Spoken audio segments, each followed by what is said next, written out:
It is Monday, December 6th. This is Jaguars Happy Hour. Jaguars Happy Hour is brought to you by Jet Home Loans.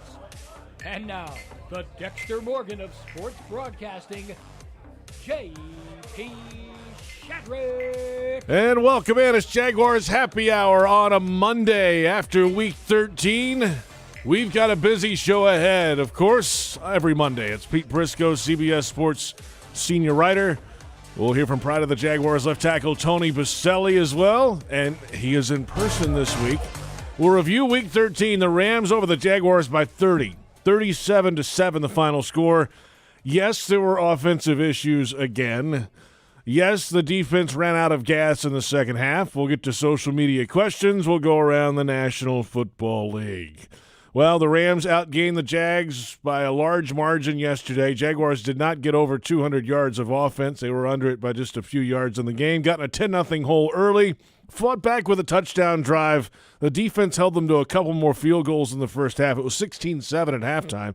But then the Rams pulled away with 3 straight touchdown drives in the second half and got their victory to snap a 3-game losing skid. The Jags' losing streak now down to 4. And Urban Meyer breaking it down after the game. I felt like our guys were, obviously we've got a lot of talent they were playing against there, and on the road, and all of a sudden we drive the ball. It's 10-7. Our defense is playing excellent pass defense. We're playing excellent field position, complementary football there. I'll find out what it was, but the average starting field position was we had them pinned down at most of the first half, and you felt pretty good about it. Hold them to a field goal, and it was 13 or whatever it was, 16-7, 13-7 at halftime. Man, we're getting the ball. That's kind of where you want to be on the road against a good team. Let's go and move the ball. We didn't do it. That's Urban Meyer after the game yesterday. Tony Boselli in studio. Pete Prisco joining us down in South Florida. Hi, Tony. Hello. Yeah, here we go again. Yeah, rinse and repeat. Well, and I disagree with your defense ran out of gas. While they only gave up 16 points in the first half, that's still 16 points. And they gave up, I think it was 198 yards of offense in the first half, right, which is more than the Jags scored had the entire game. Okay. And so, but my point, I guess, was they gave the team an opportunity if the offense had done anything outside of that one drive. That's fair. That's the point. And then 3 straight touchdown drives to the Rams. They're just throwing it all over the place. Right. In the first half, you would have hoped. To me, the turning point or something very telling of that game was it's 13-7. You pin them back. They have a bad punt. You have the ball, 1st and 10 with 4 minutes left in the half at the 50 or 40, 49. You're 49. You're right at midfield, and you go 3 and out, punt them away, punt it, pin them deep, but they go right down the field and kick a field goal to make it 16-7. The only reason that drive stalled is because they dropped the pass. And so the defense started showing its cracks to me in that first half. Got it. And at that last drive. And overall, the biggest disappointing thing for me, and we talked about this, and I'm sure Pete will weigh in, I think he'll agree with me, is that's back-to-back weeks playing below-average offensive lines who are not physical and getting pushed around, and the team effectively running it right at you much better than they have been. And that was troublesome to me for the defense. So, and I think what happens sometimes is the offense is so bad that we're like, well, the defense is better. Well, just because you're better than so bad doesn't mean you're good. That's okay, yeah. Hey, Pete Prisco with us. So bad is kind. You're being kind to that offense, Tony. But you agree? That is one of the worst offenses I've ever seen. It is so bad. Really? I mean, it is terrible. They can't do anything. Nothing. They've taken a cannon-throwing quarterback and turned him into nothing. He's a shell of himself. His mechanics have waned. He seems like his eye levels come down. They don't do anything to get open. The run game's a disaster. The offensive line, which we've been saying for weeks was decent, now isn't playing well because they were dominated on Sunday too. It's a bad offense. And the defense, It's not awful, but it isn't good either. It's a bad football team. In fact, they're the worst team in the league right now. Can you argue that? They're the worst team in the league. They are playing the worst football. Yes, I could say that. No, I think Pete's right. They're not better than the Lions. I've watched the Lions. I mean, I called their game. Mm-hmm. I've actually done 2 of their games. Mm-hmm. They're better. Yeah, they won yesterday also. Yeah, they're better. Mm-hmm. Now the Texans got blown out, so I think it's like the argument is like who's worse, the Texans or the Jags, and we're going to find out in 2 weeks. The not so powerful rankings from the bottom up. I mean, that's kind of where we're at. But there's so many head scratchers in this game. I mean, the longest pass of the day, 13-yard crosser to Treadwell. I mean, somehow everyone becomes the best receiver who's not the guys we thought were going to be the top receivers at the beginning of the year. You know, first it's, Dan Arnold, and then it's Jamal Agnew, and he gets hurt. Now it's Treadwell's like the main target.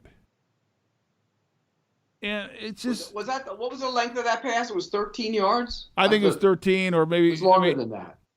Yeah, No. they ended up with 28 on Treadwell. Was the longest. I'm talking about in the air. In the air passing, he's talking about. Oh, okay. But that 28-yard play, did you know what that came out of? What, a bunch. Yes! I saw it, Pete. I know where you're going with that. But it's just, but nothing's easy. No. And I think we've been too kind to the offensive line. I mean, they are the 5th worst team as far as giving up pressure in the NFL. 32% of the time Trevor Lawrence drops back, he's under pressure. And he's the worst quarterback in the NFL while under pressure. That's not good either. No, and so I'm not taking it off Trevor. I mean, the whole thing is broken. And then the running back situation yesterday. A lot of people are talking about that today. Well, let me give you my perspective on the running back. Yeah. Like, one, I don't understand why Urban continues to come to the press conference and says he doesn't know, or saying you have to ask Bernie Parmalee, the running back coach, when we don't get to talk to Bernie Parmalee. I'll tell you what. Let's hear what Urban had to say yesterday, and we'll hear what he had to say today about James Robinson. I want to hear both days. Because I want to hear his explanation. He was asked today also about Robinson playing in the fourth quarter. Let's start with Urban. Yesterday in Los Angeles, 20 plays in a row without a touch for Robinson. Not on the field. Just giving Carlos an opportunity, and then obviously we failed there as well. The ball went on the ground. So Carlos also had to fumble late in the game too, back on the field the next drive. So I'm just wondering if it wasn't a benching, it was just all health with Robinson. You'd have to ask Coach Parmalee. I don't get too involved. Like I said, I don't micromanage that. And I know he's been dinged up, so I don't know if he's back with the tent or what's going on. But I know there's injury involved. Is that Parmalee's call or Devil's call, or putting him in or not, based on injury or even? Well, James is unique because he is fighting injury. If someone's not producing and you sit him down, that's a whole different conversation. But this is really injury based. So that's Urban Meyer yesterday. Today, Mike DiRocco asked the question of Urban Meyer, hey, if he's banged up, why is he playing in the fourth quarter down by 30? Here's his answer. That's a good question. I know that there's a running back rotation to worry about his load, how many carries, and they track that. And obviously at that time of the game, they must want to get him a few more carries. Bernie did. I'm aware of it. I'm not in charge of it, but I watch it and I'll say, what's our thoughts here? What's our thoughts there? And obviously I didn't do it there with James. Moving forward, are you going to be more involved in that, or especially with James Robinson, the injury? Yeah, I am, because I just got to make sure doing it the way I want it done. That's Urban Meyer today. And can I comment now? Can I comment now? Let me laugh for a while. Who wants to go first? first? Laugh for a while. Okay, first of all, I go back to my original statement of Urban's the head coach. Not only the head coach, he is the football czar. Everything that happens in this building, he's in charge of. And we've now heard in multiple weeks, I don't know, I don't ask Bernie Parmalee, we can't. And he said it was D-Rock asked, was he asked, is he benched for 20 plays? Didn't get a touch. He wasn't on the field for 20 plays. Was standing on the sideline trying to go in. He tried to go in, got pulled out. Yeah. And Urban said it wasn't, what I heard him say, and correct me if I'm wrong, JP, basically he's like, well, it's not the fumble, it's injury. Mm-hmm. Okay. If that's the case, then why is he playing at the end of the game if he's injured? And if he's that injured, why is he even up? And then today we heard we want to get Carlos Hyde touches.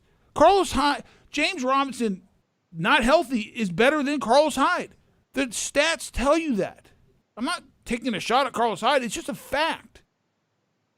And yes, he fumbled. He's got to have better ball security. But before the fumble last week against the Falcons, he had almost like 400 carries without a fumble. This is not a guy who's fumble prone.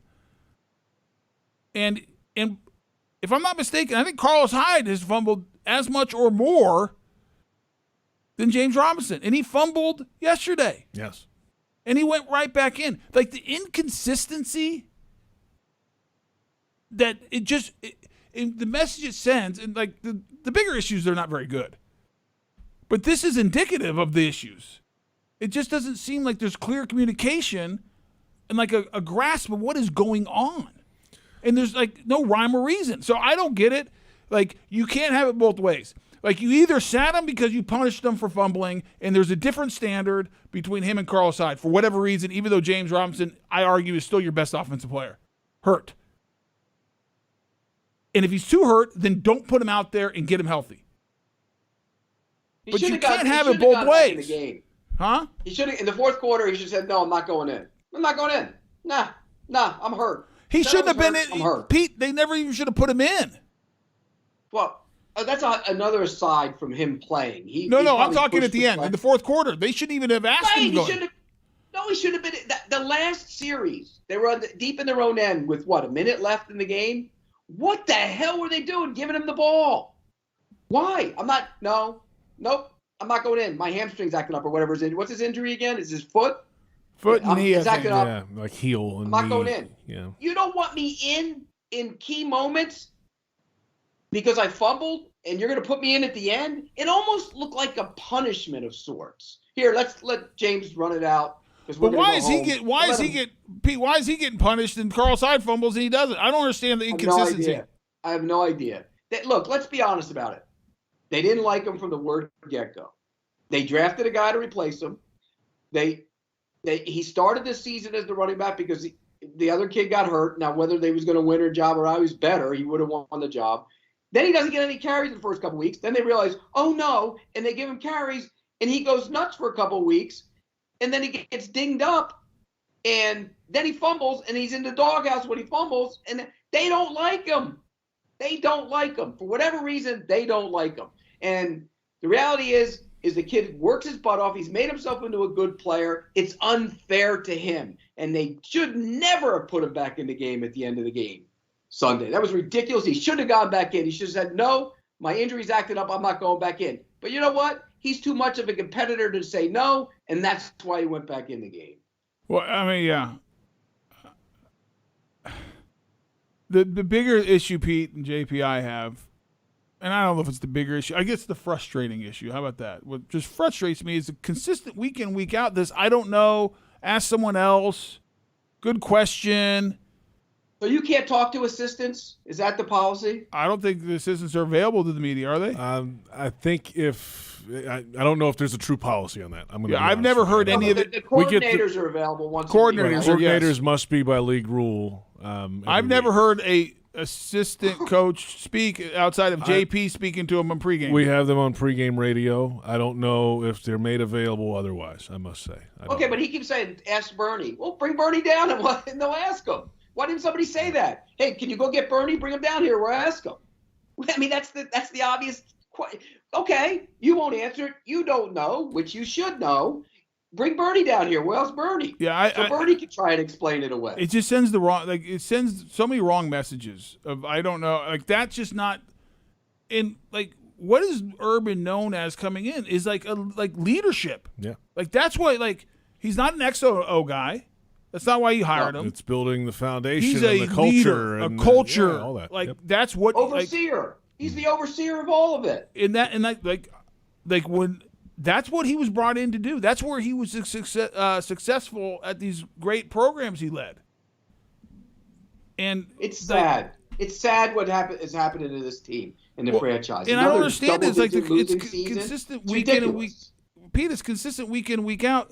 That's one. Then two, I don't understand what they're doing with James Robinson. I don't get it. Yesterday, 2 weeks ago, set him for 16 games, 16 plays. Yep. He was averaging 5 yards a carry. You're there to win a game. Like, your best player, you know what I do if he fumbles? I put him back in and give him the ball the next play. I want to get him going. We believe in you. Yeah. I want him to have confidence. You're my best guy. That was gold. There's gold in them there hills if you want to go get a story. I mean, it's gold. If that had happened when I was on that beat, oh my God. Oh my gosh, it's gold. These things they're alley-oops. Go dunk them. Come on, fellas. And I like D-Rock. D-Rock asked the question, but you got to ask the follow-up questions. Why the hell don't you know? Why wouldn't you know? I'm going to get more involved. It's only week 14. What do you mean you're going to get more involved? It goes back to the deep dive, the this, the that, the that.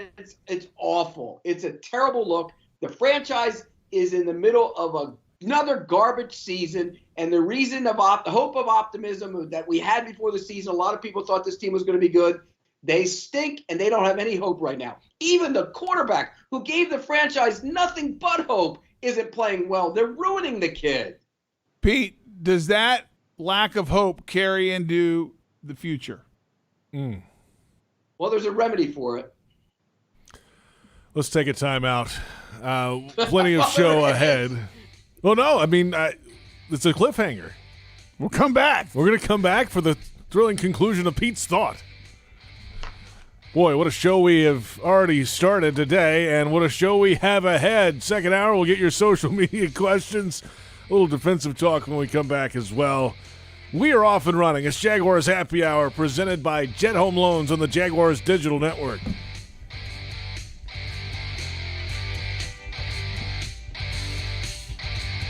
Jaguars Happy Hour is brought to you by Dreamfinders Homes, homes that fit your lifestyle. And by Baptist Health, changing healthcare for good.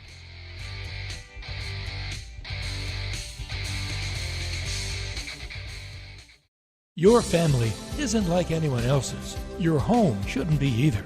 At Dreamfinders Homes, you can build the home of your dreams in one of their 30-plus communities in Northeast Florida.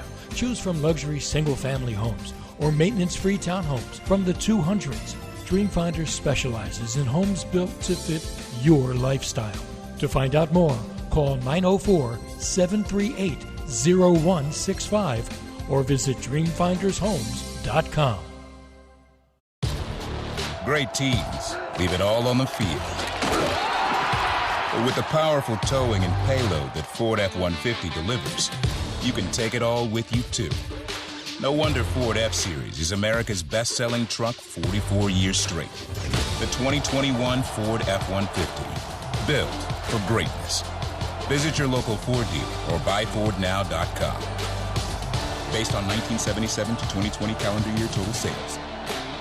So, it's happy hour. Let's talk whiskey options. Have you tried Citrus Distillers? Have you tried Citrus Distillers Limited Edition 2021 Barrel-Aged Jaguar Whiskey? Did you know it's only available for a limited time and manufactured in Jacksonville? Yes, Jacksonville. I said local whiskey. Try it on the rocks or in a Jack's Whiskey Sour. Citrus Distillers Jaguars Whiskey is available at local liquor stores, restaurants, and the Jaguar Stadium. Drink local, Jacksonville. Find recipes and events at jaguarswhiskey.com. Committed to the team. Committed to the mission. At Navy Mutual, we're committed to providing high-quality life insurance to members of the military and their families. So our policies have no fine print and no military service restrictions. We don't work on commission. We're nonprofit, so we pass the savings along to our members. Because at Navy Mutual, our highest commitment is to you. Visit NavyMutual.org. Navy Mutual, insuring those who serve. This season, make Pepsi your go-to game day drink because it's the only drink for football watching. Just look for 20-ounce Pepsi products in the cooler door at your local Gate convenience store and see how you could win an exclusive VIP experience at the Jacksonville Zoo and an opportunity to eat lunch with a Jaguars player. Eat with a big cat. Courtesy of Pepsi and Gate. No purchase necessary. Visit jaguars.com/zoo for official rules and details. Ends 12/31/21. Jaguars fans, here's a great way to pay with pride wherever you go. Exclusively from TIAA Bank, the Jacksonville Jaguars Visa debit card comes with a fierce look and fantastic features, along with the convenience to make purchases online or at millions of locations worldwide. And it's yours, free, when you open a Yield Pledge checking account. Order yours today. Visit TIAABank.com/JagsCard. TIAA Bank is a division of TIAA, FSB, member FDIC, and the official bank of the Jacksonville Jaguars. The station that the Jaguars listen to, 1010XL. Home of the Jacksonville Jaguars. Welcome back. It's Jaguars Happy Hour on a Monday afternoon after Week 13. Jaguars lost at 37-7 to the L.A. Rams. J.P. Shadrick, Pete Prisco, Tony Boselli. Oh, man. Another one. That was a and listen, people listening, please don't feel sorry for me. But that was a miserable trip from the standpoint, I mean, L.A. is not close to Jacksonville. I don't know if you know that. I was a geography minor. I understand that. We're no longer on the. Let's hear the trip. I want to see it. Here, play it out. I want to hear how it went for Big Bo on the road. Well, no longer are we on the team charter, so we have to fly commercial. Oh. Now, listen, to the average person, I'm not complaining, but I travel a lot. I mean, I'm on Thursday night game. I mean, I'm not home much, and so I get home Friday from the Thursday night game in New Orleans, stay one night in bed, get up, fly to L.A., and I'm not complaining. Like, if we were a good – because I love football, Pete. You know this. But flying all the way to L.A., get there, have dinner, go to bed, wake up, call that game. Yeah, that game. That game. Yeah, sure, right. And then take the red eye back home last night and land back in Jacksonville at 9 a.m. this morning. I mean, it just – and it's the same – How's the stadium? Oh, the stadium is unreal. I tell you what, I see what you get for $5 billion, and you get a nice stadium. It is, Pete. Have you not been there? No. It's unreal. It is very cool. Great place. The traffic getting in and out or getting out is a nightmare. But LA traffic is a nightmare, anyways. But I only bring that up not for anyone to say, "Oh, you get to call football games." Yes, it's a great job. Flying commercial, I do it all the time. Not a big deal. It was much easier when we could fly on the team charter. Okay. COVID protocols, you can't. Right. My whole point is I'm getting tired, and I just call the games of watching how we play. Imagine if you're a player putting the work, effort, practice, and it's the same result every week. And I heard Leon talking about flight. What's the flight when you get whacked on the West Coast and have a 5-hour flight home? What is that like? Pete, everyone handles it differently. There's guys who, I'm not saying they did it in Jacksonville, but I'll say back when I played, guys that might have had a few, bottles of many bottles on the many bottles on the way home, and they, are feeling good when they get home. There's another group that are playing cards and just trying to escape. And there's another group that's sleeping, and then there's another group that's just sitting there stewing in how miserable life is about losing. There's just different groups. Everyone handles it differently. I'm not saying there's a right way to do it or a wrong way. But I bring up that story that's why I preface it. Don't feel sorry for me. I have a great life, great job. We don't. Don't worry. We don't. We're good. No, but my point is saying that is what I worry about. If I'm feeling like that, like I'm talking to Frank at the broadcast after the game, it's just like, it's just like another week. Like, come on. Because you want to win. If it was in week 2, you would have been okay. You'd be like, okay. Yeah, we got hope. Long trip. You lost the game. You got hope. But it's week 13. It's week 13. And I bring that whole story up is because, Pete, you know this. You've been around a long time. JP, you've been around long enough now, too. Like, that wears on guys. And all of a sudden, Now you see guys start looking at the end of the year and watching the calendar and like, you know, it impacts how you approach your job. And I'm not talking they're pros, but I don't care how disciplined, how much of a pro you are. It's hard. Yep. And it's a grind. I remember in 95 when we lost 7 straight, Pete, down that stretch, and we lost some close games too. So it wasn't like we got blown out by Detroit. That was the most embarrassing, one of the more embarrassing days of my life. But we were losing close games, and I would dread coming to the facility. Just dread it because you knew that it was just going to be a grind, and you knew the head coach was going to be grinding you just to death. And the NFL is a long season no matter what because it's a physical and mental grind to get through the season. When you're winning, it goes pretty quick, but it's still hard. When you're losing, it's like dog years. It's like every one feels like 7. And you're just like, when do we play the Colts at the end of the year? Yours was compounded by the fact you had to go face Tom on Monday. Yeah. Oh, gosh. Something to do with it. I can't even imagine. And then in this year of all years, I mean, this Sunday is December 12th. There's 4 more games left after this week. What a bad year to have 17 games if you're the January Jags. 9th is the last game. Like, what are we doing? Oh, my God. Look, like I said, you guys asked me, how do you remedy it? And here's the answer to that question. Start Pete, from scratch. Pete, you're not going to fire Urban and everyone in the building. You just hired them. You can't. I mean, come on. You don't really think Shad's going to fire Urban? There might be maybe you could work something out with him. Some kind Well, of that's settlement. firing him. Well, yeah. So you You don't have to pay him all the money. So you would recommend at this point starting over and firing everyone? I would consider it, and if he's not going, then he's got to get rid of about 5 or 6, 7, 8 coaches. Goodbye. So that would only leave him with 20. But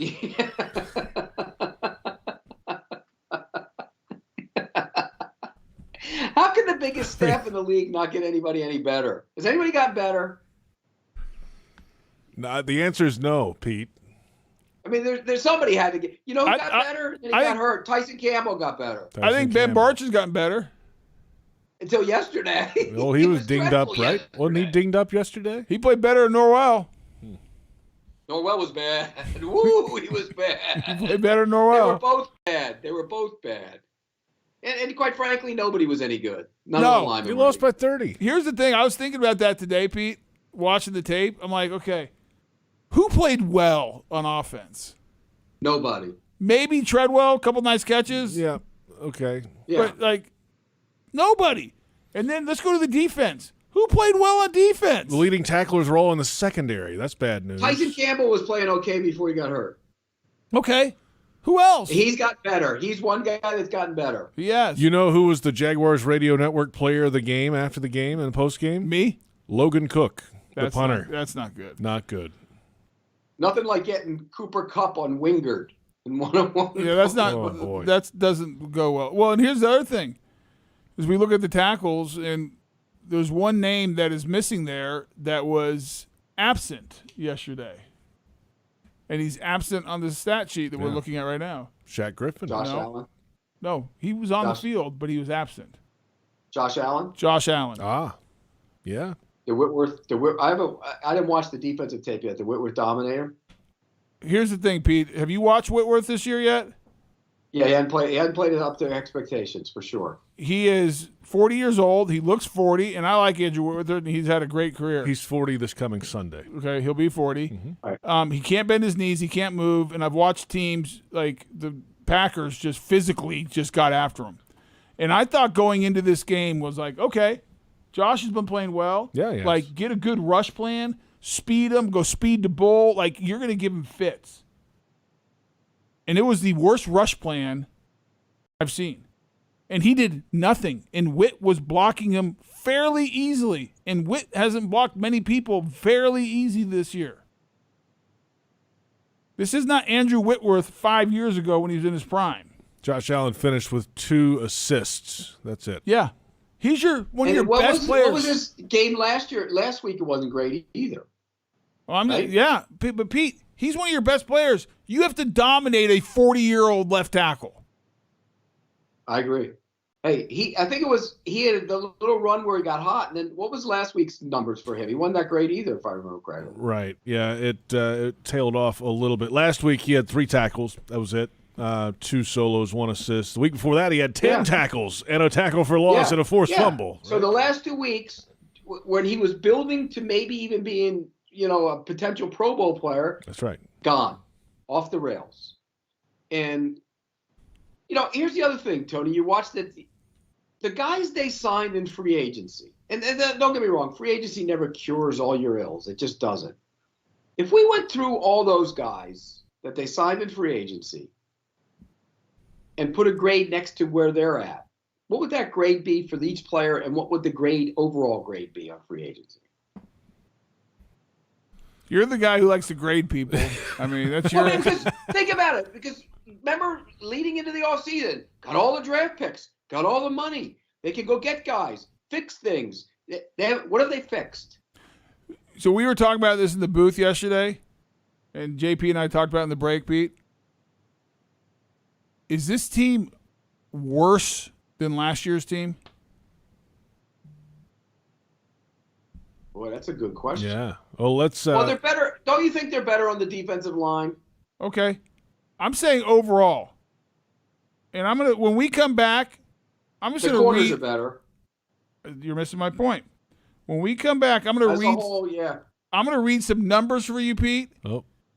And you tell me what you think about. Has this? I'll say it differently. Forget about better or worse. Has this team progressed? Are they better than they were last year? And then we'll also grade the free agents at this point. Through this point, we've got a lot to get to when we return. Of we course, do. I love it. The first hour of Jaguars Happy Hour rolling along. Coming up in the second hour, we'll get your social media questions. We'll keep it real as we always do, and we'll go around the National Football League. This is Jaguars Happy Hour presented by Jet Home Loans on the Jaguars Digital Network.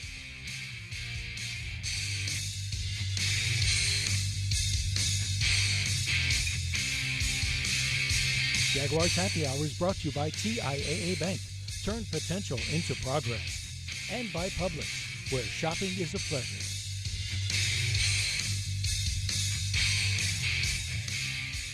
Your family isn't like anyone else's. Your home shouldn't be either. At Dreamfinders Homes, you can build the home of your dreams in one of their 30-plus communities in Northeast Florida. Choose from luxury single-family homes or maintenance-free townhomes from the 200s. Dreamfinders specializes in homes built to fit your lifestyle. To find out more, call 904-738-0165 or visit dreamfindershomes.com. Healthcare coverage for less? Yes. Now, because of the new healthcare stimulus, you can get better benefits, more coverage, and pay less with a Florida Blue plan. Claim your savings today. Visit floridablue.com/getcovered now. Policies have limitations and exclusions. If you already had health insurance in 2021, speak with an agent to find out how changing plans could impact your deductibles and out-of-pocket maximums. Florida Blue and Health Options Incorporated, DBA Florida Blue HMO, are independent licensees of the Blue Cross and Blue Shield Association. You expect Jags fans to say, Duval. You expect the Beard Stadium's going to be cold, the dogs will be hot, but what you don't expect is an airport hotel with a renovated inviting lobby, a cool bar, and crowded restaurant, or 10,000 square feet of space just waiting for your next family or business event. At the Crowne Plaza Jacksonville Airport, you should always expect to be surprised. Book online or call 1-877-2-CROWN. That's 1-877-227-6963. Pinpoint, the official signage partner of the Jacksonville Jaguars, helps business decision makers like you maximize the impact of their brand. Your company's identification, advertising, and even the words you use make an impression on your clients. With Pinpoint as your coach, you can make sure it's a good impression. Pinpoint provides the creative design and production services for anything you need to enhance your brand, from custom signage to complete marketing solutions. Step up your game with Pinpoint and create the ultimate brand experience for your clients. Visit experiencepinpoint.com. Hi folks, Frank Frangie here to tell you where to find the most authentic Southern Pit barbecue in all of Jacksonville. That's right, Bono's. For 72 years, Bono's has been smoking real pit barbecue right here on the First Coast. Smoked for hours, served in minutes, and always cut to order. You can find Bono's locations all around town and on game day at TIAA Bank Field. Bono's is the official barbecue of the Jacksonville Jaguars. If you want great barbecue, head to Bono's today. If you don't see a pit, it ain't legit.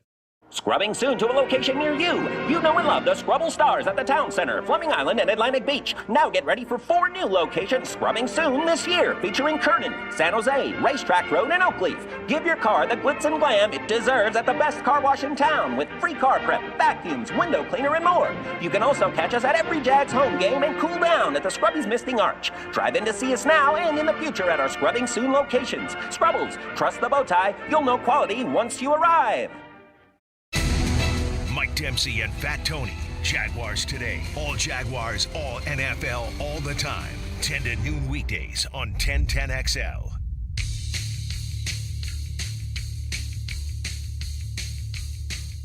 Yeah, I mean, that was a really good team. We didn't play well. We didn't help ourselves out, but, I mean, at the end of the day, you do have to look at that team, and it's a good team you're playing against. But, you know, the way we came out at the beginning of the game, it was 10-7, felt good. Even going into halftime, I think it was 16-7. It felt good about where we were at. And then second half, we just were very unproductive, stagnant, didn't move the ball, and then just didn't play complimentary. But, yeah, it was a tough day. Obviously, when you get beat 37-7, it's not a good day. And it was, want to move past this one and go get the next one. That's Trevor Lawrence, of course, Jaguars quarterback after the game at SoFi Stadium in Inglewood, California yesterday in Week 13, 37-7 the final, Rams over the Jaguars. And welcome back. It's Jaguars Happy Hour. JP Shadrick with Tony Boselli in studio this week. Good to see you in person. Good to be seen. And Pete Prisco down in South Florida. At some point, we'll get Pete back in studio with us, but, you know, he's a South Florida guy, so it's hard to kind of get him in the same place. So, you know, since the bye week 7 bye, the Jaguars are now averaging, since the bye, just under 11 points per game. Only 15 for the season. Not good, Coach. No, it's not good. Terrible. Well, the good news is we play the Texans in 2 weeks, or just a little less than 2 weeks, and they're only averaging 13.7 a game. So there's hope. Wow. Oh, and you get the Jets coming up too, so that's. Well, let me see what the Jets. Well, I locked that one already. The Jets are averaging 18.1, so we got a little bit. We got to make up a little bit there. JP's locked. He wishes he could take that one back. Yeah, I locked. They're going to sweep the AFC East. That looks terrible. Ooh, that's a bad one. All right. How did they? By the way, how did the Bills? That's what we have to say the same thing. Right? So, Pete, we left the last break. And the question was asked: has this team progressed? Is it better than they were last year? And this is after, remember last year they didn't spend any money on the cap. They cleaned the cap up for this year. They got the first overall pick, new head coach, and spent a bunch of money in free agency. Is this team better than they were last year? Okay. I will argue no. Offensively, they were better last year. Let me go through these numbers. Mm-hmm. Opening day. Win, 27-20. Pete, how many times has this team scored 27 points this year? No, not. Week 2, loss, 33-30 versus the Titans. 30? We have not scored 30. Wow. We haven't scored 30 since that game, I think. I don't think so. We have not. Nope. Then we got blown out by the Dolphins. Bengals, 33-25. Scored 25 points. Blown out by the Texans, blown out by the Lions. Chargers, 39-29. Texans again, 27-25. Like your Packers, 24-20 in Lambeau with the ball in your hands at the end of the game to win it. Steelers blow you out. Browns, playoff team, 27-25. Vikings, I believe they're a playoff team too, 27-24. Oh, no, they weren't last year. And then they got pretty much blown out the last 4 weeks pretty bad. They're in game scoring points. My point is they're scoring points. The They're in games. Yeah. And this is with 3 different quarterbacks, one of them being Jake Luton, Mike Glennon, and Gardner Minshew were the 3 guys. Mm-hmm. And I think, and I'm only bringing this up, Pete, because it goes to what you said earlier, and I asked the question, is there hope for the future? because there was a lot of hope coming in this year, because how excited was everyone when we got the first overall pick at the end of the last season? Oh, very, very Pumped. excited, yes. Then they were pumped about Urban Meyer. Yes, they were. And all what he was going to bring. And so 1 for 2 ain't bad. And if you look at what they've done this year, they've eroded some of that. I mean, listening to talk radio, which I know is always dangerous, but just around town talking to people, the questions I get, has hope left the building? And how do you get it back in? Because if you're sitting back 10 out of 11 years with, is it 10 out of 11 years with 10 plus losses? Yep. And you look with the thought, some people thought we were going to be like a playoff team this year because they were so excited about Urban and Trevor. I never did. I thought it was early. Mm-hmm. I never did. I said early 6 to 8 games. Didn't he say 11? No, 11 I said 6. I remember a double-digit win conversation. I don't know. That's not true. That was tongue-in-cheek. You know it as well. Before the season, before preseason start, or before camp start, I said I think they get 6 to 8 wins. After camp and preseason, we were on the show, and we both said 4 to 6. I was lower than you. I said 3 to 5, I think. Okay, 3 to 5. I said 4 to 6. And I remember telling people, what you need to measure this year by is, does the young team get better? Does the young quarterback get better? That was most important. And my concern is this team's getting worse. It's not getting better. And the quarterback's getting worse. Right. And that's what worries you, because you look back, where's the progress? And I think that goes back to the owner of this team. Tony, if you're the owner of the team, don't you look at all that and say, hey, wait a second. Do I keep this thing going? Do I keep it going? Pete, I don't know. I mean, how do you keep it if you've got a coach that doesn't even know why his running back's not in the game, and you keep it going? I mean, it just makes no sense. Look, when you guys stunk for parts of 95, you were building to something. If the next year, if things didn't turn around, Tom would have been on the hot seat in year 3, no question. He would have been. But he turned it around. He might not have made it to year 3. He'd have made it to year 3. But there's no, okay, the team stinks, but more than that, there's no hope because the coach doesn't seem to have hope or direction. That's the concern. And that's why, look, last year you had the first overall pick, you had all the draft picks, you had all the money. They got worse. That has to fall onto somebody.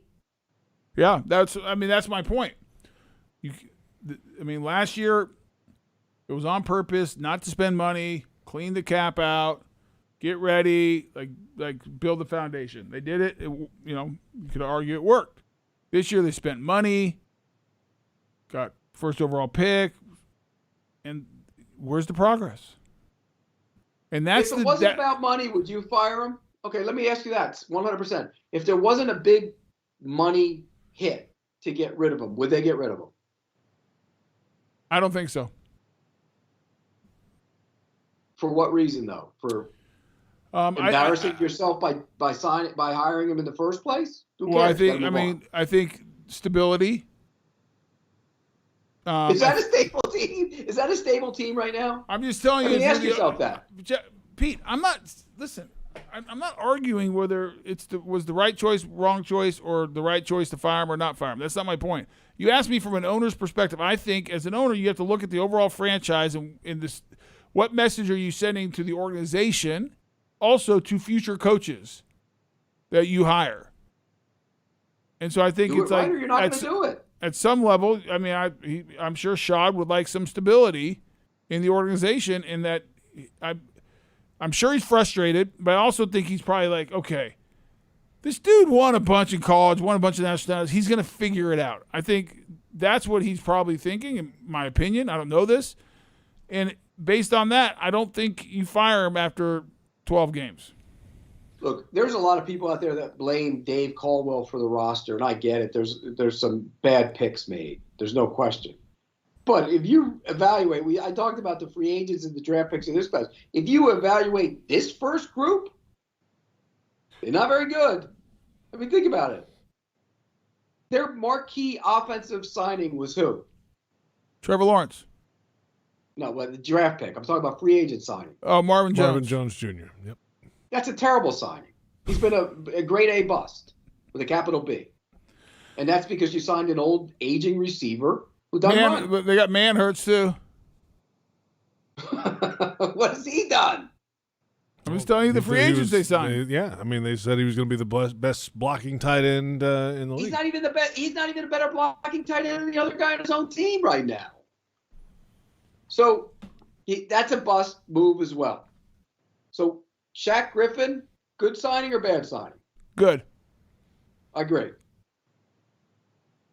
Roy Robertson Harris, good signing or bad signing? He's played better lately.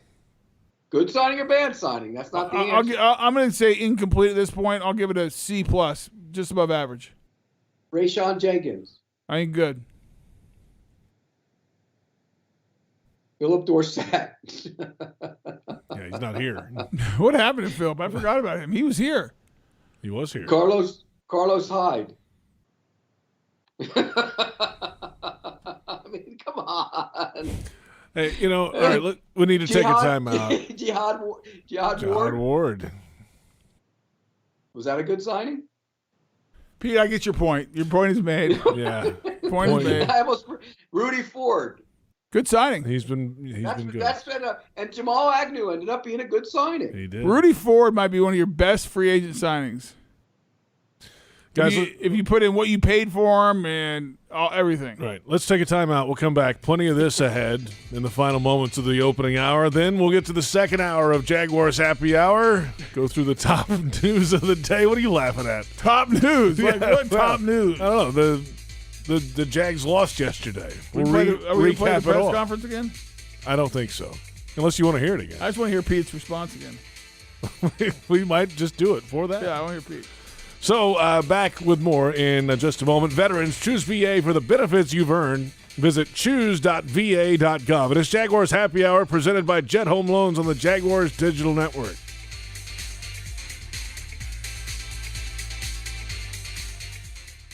Your family isn't like anyone else's. Your home shouldn't be either. At Dreamfinders Homes, you can build the home of your dreams in one of their 30-plus communities in Northeast Florida. Choose from luxury single-family homes or maintenance-free townhomes from the 200s. Dreamfinders specializes in homes built to fit your lifestyle. To find out more, call 904-738-0165 or visit dreamfindershomes.com. At VyStar Credit Union, you inspire us to deliver on our promise, to do good for our members and our communities. That's why we offer more banking options, like better rates and no hidden fees. We also give back, donating several $1 million to hundreds of nonprofits each year. Better financial lives, stronger communities. VyStar Credit Union. Do good. Bank better. Visit vystarcu.org/join. Insured by NCUA. At most sandwich places, asking for more of something is just part of the drill. But what if you never had to ask for more? What if more was just a given?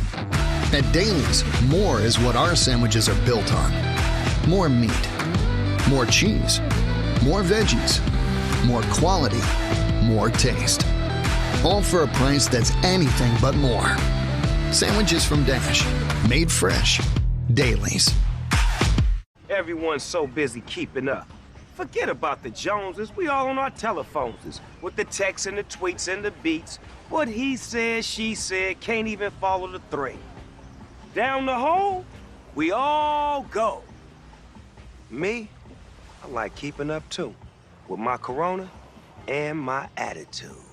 That's La Vida Más Fina. Relax responsibly. Corona Extra Beer, imported by Crown Imports, Chicago, Illinois. Jags fans, did you know you can ride your bike to every Jaguars home game at TIAA Bank Field in Valley Park it for free? That's right. Stop by our bicycle check-in tent sponsored by Alert Today Florida near Gate 1 at TIAA Bank Field. An on-duty ZenCog bike professional will park your bike and ensure it's secure during the game. When the game is over, return your claim ticket to pick up your bike. For cycling safety tips, visit alerttodayflorida.com. Remember, Alert Today, alive tomorrow, because safety doesn't happen by accident. It's Monday Madness at Tropical Smoothie Cafe. What are you, crazy? It's not crazy. Pick up the official smoothie of the Jacksonville Jaguars, Duval Delight, for just $2.99 at Tropical Smoothie Cafe. I don't think you're crazy. It's Monday Madness at Tropical Smoothie Cafe. What are you, crazy? It's not crazy. Pick up the official smoothie of the Jacksonville Jaguars, Duval Delight, for just $2.99 at Tropical Smoothie Cafe. I don't think you're crazy.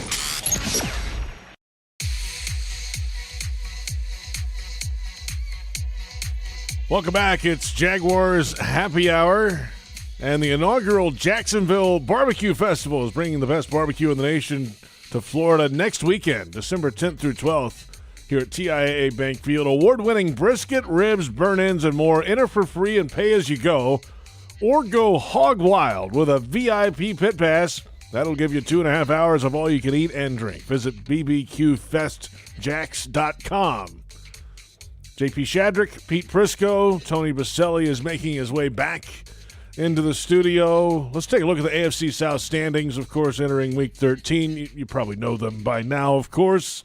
They haven't changed too much. The Tennessee Titans lead the way in the division with a record of 8-4 now. They were off this week. Indy at 7-6, trying to close the gap. They got a win. Houston, they shut out Houston. The Texans are now 2-10.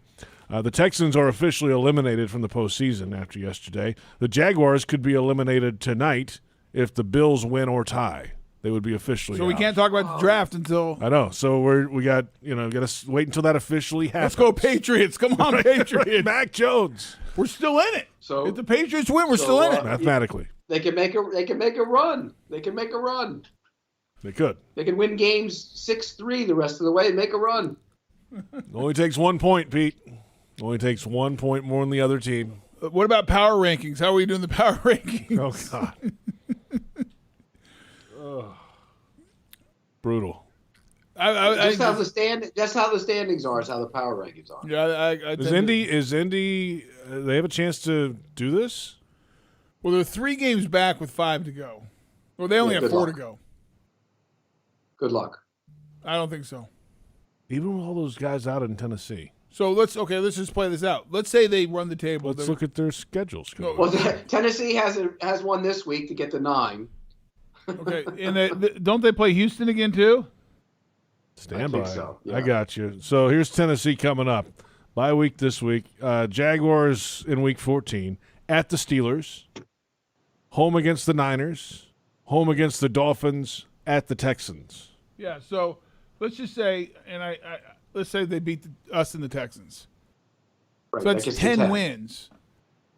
And so if they get 10 wins, that means the Colts have to run the table and get to 11. I mean, so they have to. The Colts, the only chance the Colts have realistically is running the table. And here's the Colts schedule the rest of the way. Bye week this week coming up. Home against the Patriots, at the Cardinals, home against the Raiders, at the Jaguars. They're not running the table. Tough schedule. So they have no. So Tony's proclamation about 4 weeks ago that the Colts were going to run down the Titans isn't happening. No, I said they had a chance. I didn't lock it. You locked it? I thought you locked it. There was no lock. Wait a minute. No. You didn't lock it, but you said they would catch him. I said they had a chance.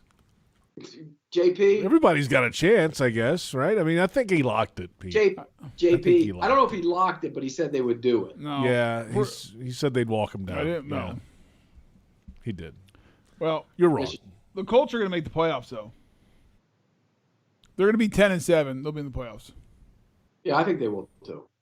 Well, read that schedule again, though. They got New England. Who do they have left? The Colts are bye this week. Home against the Patriots, at the Cardinals, home against the Raiders, at the Jaguars. Yeah, they're going to go 2-2 at least. 9 so and 8. Get 9. Does 9 get them in? Probably. Be tight. So you got the Steelers out there. That tie kind of messes everything up. Yeah, that's right. Yeah, and then you got a lot of teams like the Bengals, the Chargers. They're all right in the mix there too. Yeah. What about Miami? Miami's won 5 in a row. They're 5-7, and their schedule is pretty easy the rest of the way. They got one with the Patriots, but they're 5-7. They're 6-7. 6-7, you mean? 6-7. I mean, is what I meant. They won 5 in a row. 6-7. Right now, it's the wild cards would be Buffalo at 7-4, Chargers 7-5, Cincinnati 7-5. Then you got Pittsburgh 6-5-1, Indy 7-6, Vegas, Cleveland, and Denver are all 6-6, and then Miami 6-7. It's a lot of teams all bunched up together there. Miami's like somebody I read where Miami's the first team since the 40s or something to lose 7 straight and then win 5 straight. No, they lost six. They lost 6 straight and then won 5 straight. Wow. Well, we are closing down the opening hour of Jaguars Happy Hour. You're right, Pete. It was 7 straight. I'm sorry.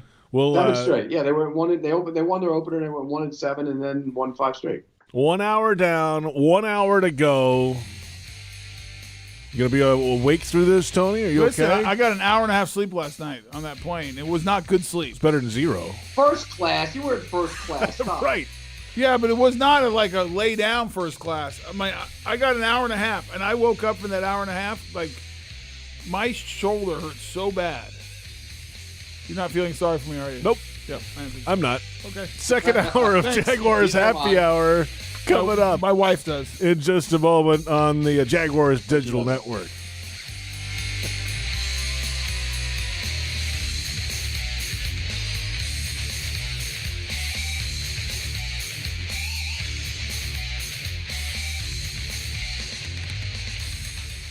Your family isn't like anyone else's. Your home shouldn't be either.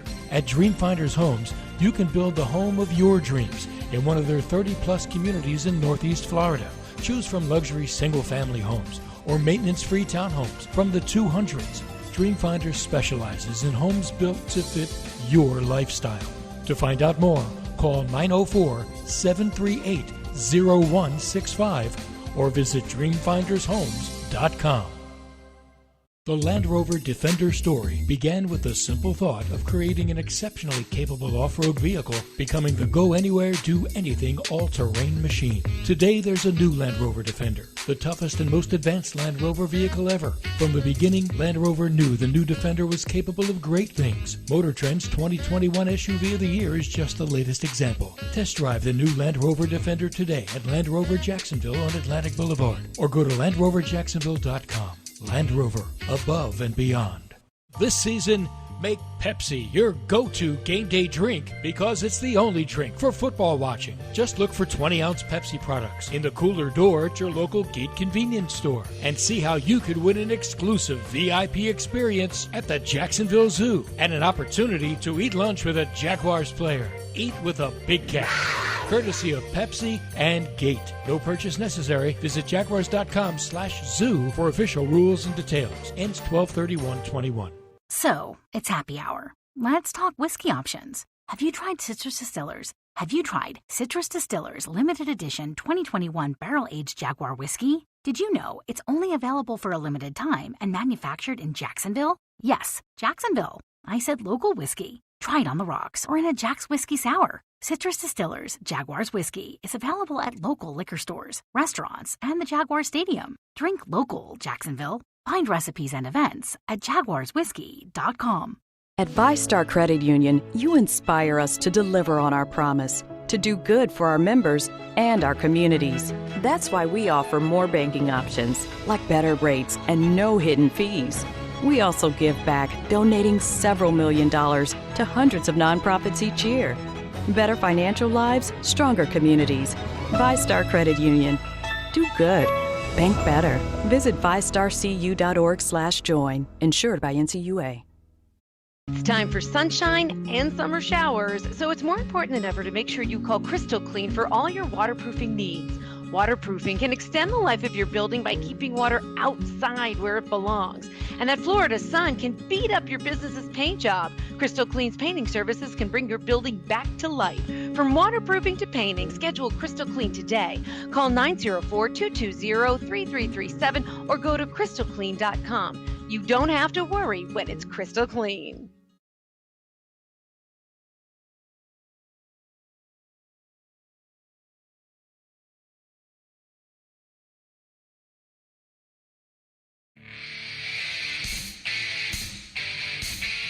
I wish I had all the answers, and I'd give them to you. I don't know the answers other than I know this, that you're going to keep swinging and keep working together.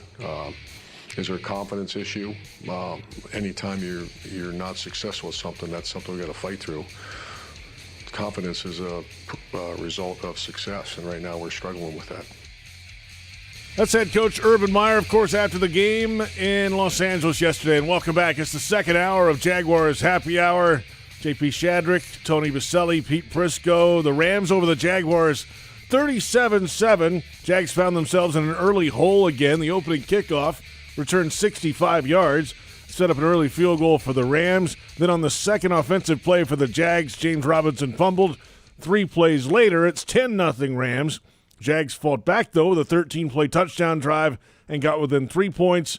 The offense was shut down after that point. Was it a benching or was it health? Questions surrounding James Robinson being held out of the game for 3 straight drives after that early fumble. The defense held the Rams to a couple more first-half field goals and then ran out of gas in the second half, and the Rams threw it all over the yard and scored touchdowns on their first 3 possessions after halftime. The Jaguars are now 2-10, and it's on to Tennessee in Week 14, a place the Jaguars haven't won since the first year of Obama's second term, 2013. Been that long. It has been that long. That's amazing. Literally. November of 2013 was the last Jaguars win in Nashville. That is absolutely amazing to me. That was the Will Blackman game, the quadfecta game. Oh, yeah. And that put them up by 9, and then Tennessee scored late, and they ended up winning like 29-27 in that game. It was a Thursday night game. It was not a Thursday night game. Okay. Sounded like a Thursday night game. Tony, it wasn't like your teams exactly were good going up there either. Well, let's think through that. So, in 95, they were the Houston Oilers, so we won there. You beat them at Houston, yeah. 96, we beat them in Houston again. At Vanderbilt. No, 96 was Houston again. We played the last game in the Astrodome, 96. That's right. 97, we beat them in Memphis. 98, we beat them at Vanderbilt. 99, they beat us. I could go through the whole thing right here. I've got it right here if you want it. I'm just thinking when I played. 2000, They beat us there. 2001, they beat us there. Well, so you did your first 2 years playing in Nashville. You didn't beat them in the stadium. Never. I was never when I played. We never beat them in the stadium they're in now. We beat them in Nashville though, in Vanderbilt. Yeah, I remember you beat them in Memphis and Vanderbilt. Memphis and Vanderbilt both times. Yeah, because he started losing to him in 99, obviously, and then 2000, 01, 02, 03. Yeah. These are all the games in Nashville. Yeah. And then there was wins in 04 and 05 up there, loss in 06, win in 07, loss 08, 09, win in 10, loss, 13 win, and then loss. What's the overall record in their new stadium in Nashville? Not good. Like 5 and... What'd they start, 99? Was that the first year? Yeah, 99 was the first year of that stadium. Let's see, 5, 6, 7, 8, 9, 10, 11, 12, 13, 14, 15, 16, 17 wins for Tennessee. 1, 2, 3, 4, 5 wins for the Jaguars. Do we count? Do you count the 99 championship game that they claim that as their home stadium? Hey, Pete. Oh, wow. There's that evil Grinch laugh again. That's not very nice, Pete. Unbelievable. It is that game, though. It's not very nice. Not nice at all. So here we are. I mean, it's 2-10, the 10th double-digit losing season in the last 11 years. The one that didn't happen, the Jags went to the AFC Championship game in 2017. Yeah, I don't even know what to say. It's what it is. It's not good. It's not good. And there's no help coming this year. Like we've said that for the last month. Well, that's why I was just saying that's the hard part. Because it's a 17-game season, you have 5 more games to go, and it's like, okay, here's our choices: lose every game for the rest of the season, or the guys we have out there, players and coaches, do a better job. I mean, there's no other option. I mean, If they lose them all, they could have the number 1 overall pick, and you know what that would mean? They'd be the 5th team in history to have picked number 1 overall back-to-back years. Who was the last team to do it, Pete? Can you name it? I can. Yeah, it was the Browns. Browns, yeah. It was the Browns. Who was the team that did it before that? It was Baker Mayfield and Myles Garrett. Yeah, before that. One time before that. Did the Lions do it? I'll tell you. No, it was the Browns. They did it the Browns twice. did it twice. That's right. They did Tim Couch and Courtney Brown. Yeah. And then the year before that, the Bengals did it. People forget the Bengals did it. You remember who they did? Big Daddy Wilkinson. Wow. And Kajana Carter. But they didn't have the first overall pick with. They didn't earn the first overall pick with Kajana Carter. They had the 5th pick and traded with the Panthers. Different. But they drafted one. Oh, the first. You're talking about the one who earned it. Yeah. Yeah. But they picked back to back, and then before that, the Bucks did it twice, and the Cardinals did it. The Chicago Cardinals. Oh, way back. I don't remember that. Like in the 40s. Yeah. That's it. Think about that. The history of the league. That's it. Well, I mean, think about this. I mean, if the Lions are going to lose. I mean, the Lions will win another game. Yeah. Correct. So. Well, the Texans. It'll be so. That's the number 1 pick bowl in a couple of weeks. Well, yeah. That's going to come down to it. Well, I mean, unless we beat the Jets. Beat the Titans. Or the Jets. But if the Jaguars beat the Texans, and then beat the Jets, then beat the Jets. Well, that's 4 wins. They're not going to be. They're out of the cellar. No. Okay, if they beat the Texans and lose to the Texans and beat the Jets, then the Texans, yeah, that'd be close. Do you want the number 1 overall pick again? No, I want to be in the playoffs. I don't want to be the number 1 pick. No, but now you're out of the playoffs. It's done. It's finished. No, we're not. No. Mathematically, we're not. We're not allowed to talk about the draft. They kick off after 8 o'clock tonight, Pete. Okay, by midnight tonight, you might be out of the playoffs. Do you want the number 1 overall pick again, or would you rather have the number 1 overall pick and deal with doing it 2 years in a row, or not? I'd want the number 1 overall pick.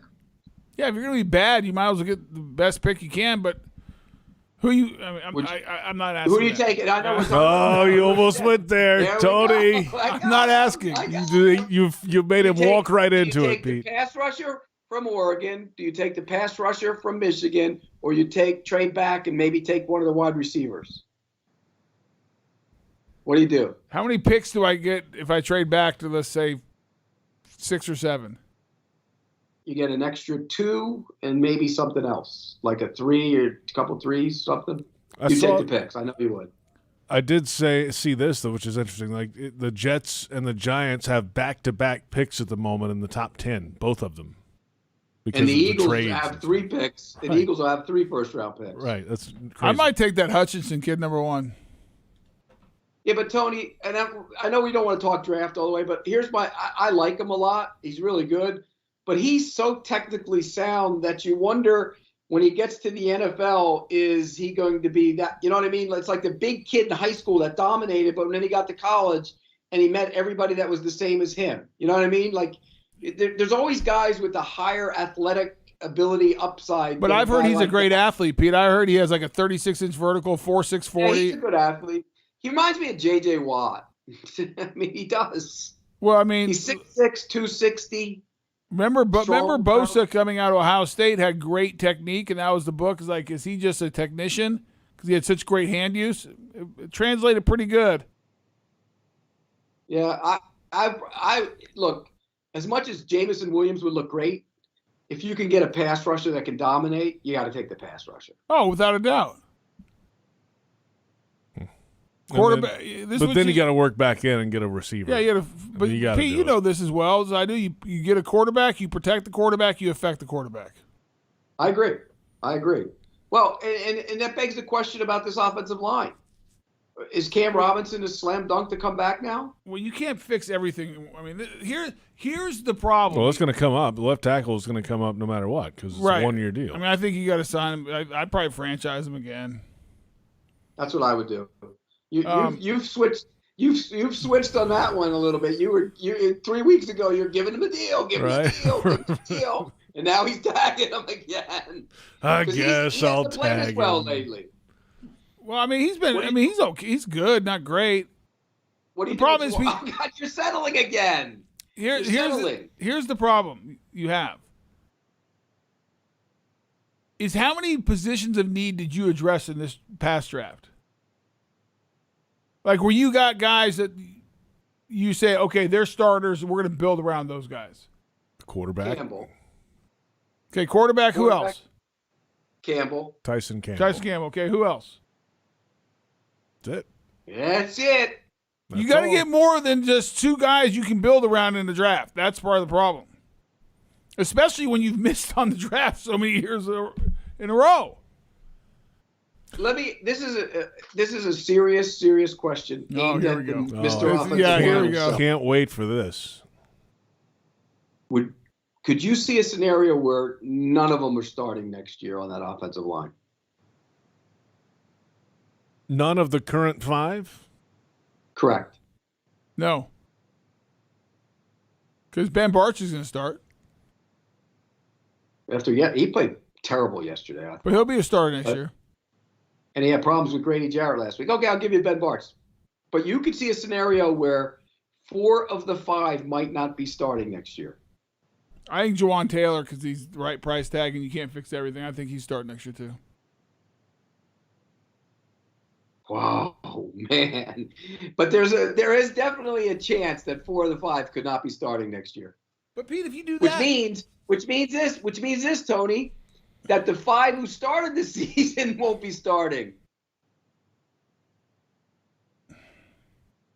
Because Norwell has gotten worse. He had a bad game, Pete, yesterday. Don't overreact against a guy who struggles against Aaron Donald. He's just been okay all year. Okay, he's okay. But you bring him back. Look at Pete flip-flopping like that. a fish on the deck. Oh, my gosh. Unbelievable. Pete's the fish gasping for air right now, flopping around on the deck. No, he's a free agent. You pay him? Well, I don't know. What do I have to pay him? It can't be that much. Why can't it be that much? Because he's not that good. No, but who's going to pay? He's an older player. Who's going to pay him a bunch of money? Okay, what do you do with Linder? Now that he's got a bad back to go with every other injury. I love Linder and I love him on our team, but he's been hurt too much. He's not. I don't know if you can invest. You can't invest in him. And then Cam, if you tag him, I think you have to tag him. Yeah, you have to tag him or get a favorable long-term deal.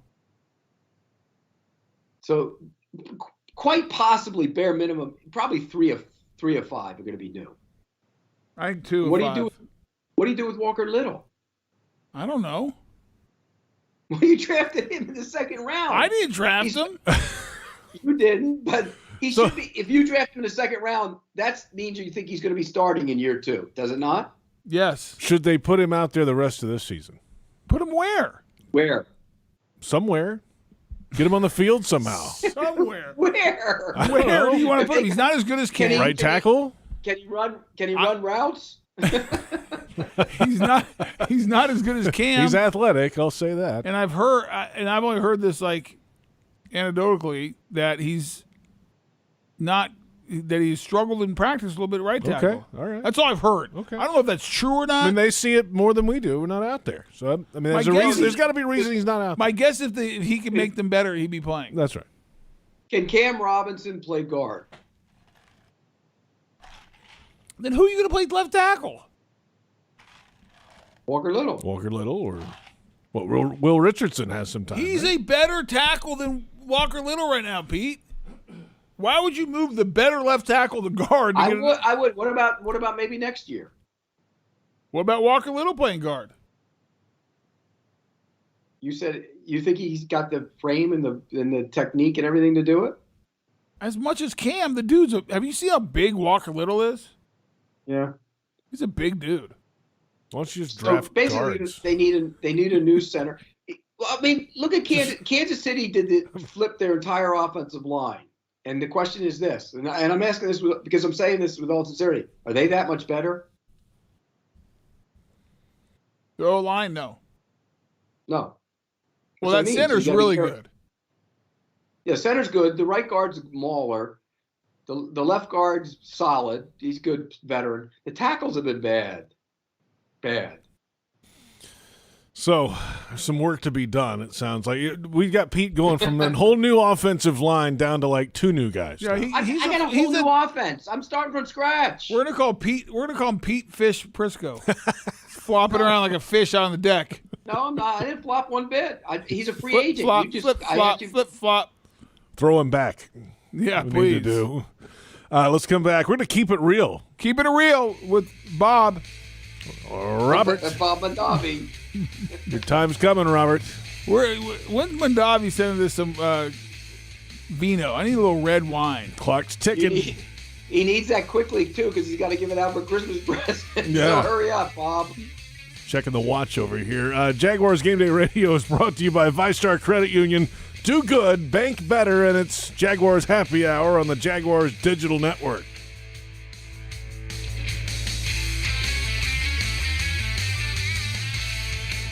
Hi, I'm Tito Beverage, founder and master distiller at Tito's Handmade Vodka. In 1997, we became the first micro distillery in the state of Texas, and we're still making the same smooth stuff after all these years. We're still cooking in a pot still, working with our dogs by our sides, having fun and tasting batches, and I'm still wearing the same hat, even after all these years. Head over to Tito'sVodka.com to learn more about what else we're doing the same. Cheers. 80 proof Tito's Handmade Vodka, distilled and bottled in Austin, Texas. Tito'sVodka.com. Jaguars fans are gearing up and saving big at Fanatics.com, the world's largest collection of officially licensed fan gear from all the leagues, teams, and Jaguars players you love. Shop the most trusted brands, exclusive designs by Fanatics, and autographed collectibles from today's biggest stars. Join Fanatics Rewards today and earn fan cash on every purchase.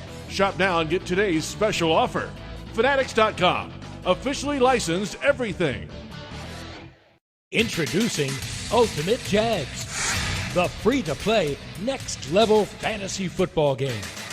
Open packs, collect players, build your roster, and pick your weekly lineup. Scratch and claw your way up the leaderboard and compete against Jags fans for fantastic prizes. Download Ultimate Jags now from the App Store and Google Play, and get ready to win. At Ameris Bank, we know that you have a dream. Maybe it's opening a second location for your business. Maybe it's owning a home. Perhaps it's building your nest egg or even buying that new piece of equipment. From car loans to corporate loans, from depositing your first check to setting up your business's payroll, we're here to make your dream possible. It's possible together. See what's possible at amerisbank.com/stories. Ameris Bank is a member FDIC. All loans are subject to credit approval. Crown Royal's That Deserves a Crown program recognizes local heroes for making a positive impact in the community. The Jaguars and Crown Royal are giving back to those who served this season, celebrating these individuals with the ultimate VIP Jaguars home game experience. Nominate someone who deserves a crown today at jaguars.com/Crown Royal promotion. Please drink responsibly. Enjoy fall savings going on right now at Renewal by Anderson. Buy one window or patio door and get one 40% off, plus $50 off each window and door. There's no money down, no payments, and no interest for 12 months. Designed to withstand the harshest weather environments. Visit rbafla.com for more. This offer expires December 31st and restrictions apply. Renewal by Anderson, the official window and door replacement company of the Jacksonville Jaguars. License number CGC 1527613. When Jaguars news breaks, you'll hear about it first on 1010XL, home of the Jacksonville Jaguars.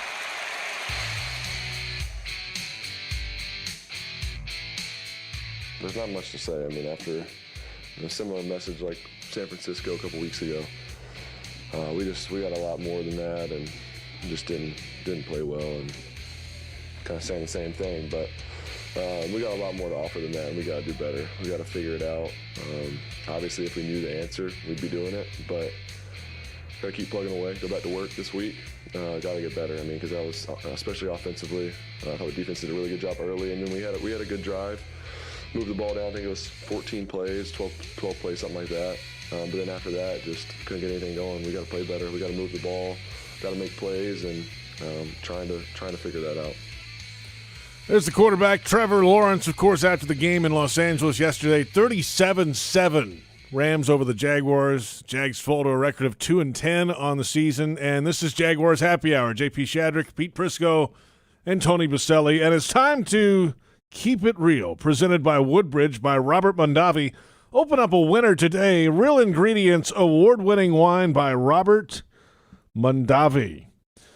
Well, let's get to the running back situation. We touched on it earlier tonight. What is the resolution here? What is the answer? And will we see more of James Robinson down the stretch here? What do you think? I don't know, because I don't know how healthy he is. And I am lost when it comes to the overall strategy of the rotation and the overall philosophy of what they want to do offensively. So I can't answer that question. I wish I could.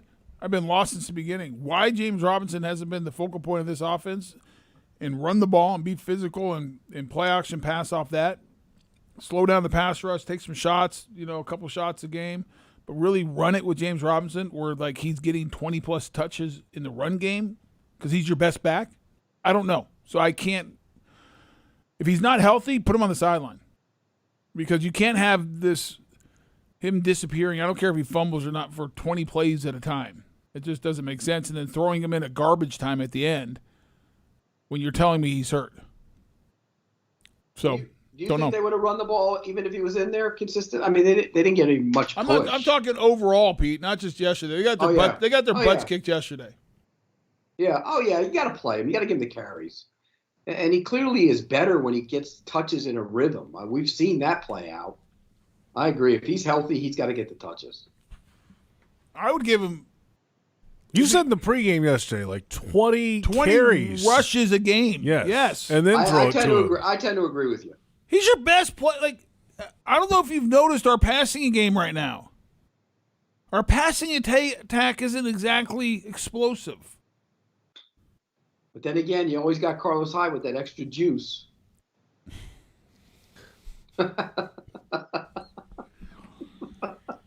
You got the little evil laugh today. The laugh is strong today. It is because the jokes make themselves, man. It's like you don't even need a joke writer anymore. They just appear. The Grinch laugh builds as the season goes along with Pete, and now he's in prime December mode right now. You guys agree? Boselli holds his laugh back. I see him. He's like, what are you talking about? It's called. I'm not holding anything back. I laugh when I think it's funny. I don't when I don't. You want to laugh, the loud laugh that you normally laugh, and you're holding it back. I see you. Pete, I'll say this. And then he buries his head. I'm laughing at you. This is not. It's not funny. Rolls his eyes. Losing football games is not funny. Yeah, Pete, we're it's serious professional here. Football. You're supposed to win. You got to win. You're here to win, not lose. It's not funny. Well, yeah, you're trying to win. It's not. That's the thing about it. It makes it funny because there's the things that come out of his mouth. I mean, it's comedy. It really is. I saw somebody put on, I think it was Matt Hayes put on Twitter, well, I love Matt for years. He said he thinks Urban's trying to get fired with some of the things coming out of his mouth. Why would you try to get fired? So I guess not to work and get your money. You get your money. Unless they fire you for cause. Well, and they might be able to do that based on what happened in the dance hall. It wasn't a dance hall. The dance hall. That sounds like something from the 50s. Yeah. The dance hall. It wasn't a sock hop. Well, didn't he say that he was dancing or something? That's why I said that. It was a bar, Pete. It wasn't a dance. I know what it was. I know exactly what it was. Hall. Oh, God. There you go. We're keeping it real. Keep it real, Pete. Keeping it real. Yeah, right. Square dancing with Woodbridge by Robert Mondavi. Open up a winner today. Real Ingredients, award-winning wine by Robert Mondavi. Hey, you know what'll cheer us up? How was social today? How is it? That'll cheer us up. Social media questions. There were plenty of them. Can't wait. You love that. I mean, you love this. Pete, I'm convinced, the more misery, the better. Oh, he loves it. He loves it. Eats it up. I just hate seeing a quarterback rotting away. He's rotting away before our eyes. I said it, what was it, a month ago. 3 weeks ago. Yeah. The most important thing for this franchise can do is to figure out and protect Trevor Lawrence. He's the greatest asset that we have, and you got to build around him. Social media questions when we return. It's Jaguars Happy Hour on the Jaguars Digital Network.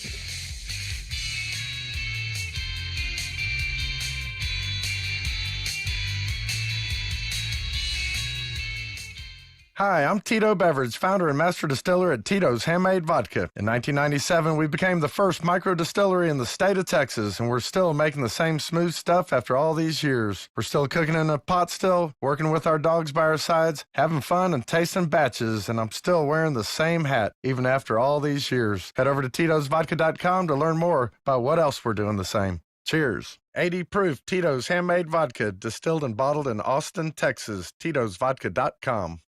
Your family isn't like anyone else's. Your home shouldn't be either. At Dreamfinders Homes, you can build the home of your dreams in one of their 30-plus communities in Northeast Florida.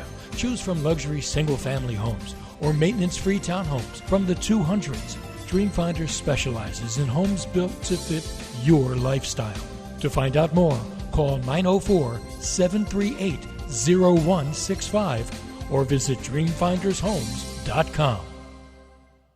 Kessler Creative, proud partner of the Jacksonville Jaguars, has the print services you need for your business. Need large banners and signs for your next promotional event?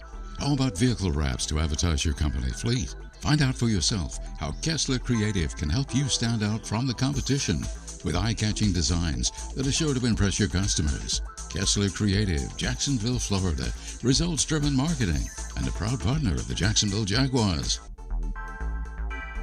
Need pest control that's safe and actually works? Then look no further than Jaguar's proud partner, Kingfish Pest Control. Kingfish is family-owned and has thousands of 5-star customer reviews for good reason. Their high level of customer care and quality service is off the charts. They're the leaders in pest control technology, using the industry's latest and greatest pest application equipment and products. They'll even email a picture of the technician who'll be coming to your home. Let the pros tackle the pest in your home. Go to kingfishpest.com. That's kingfishpest.com.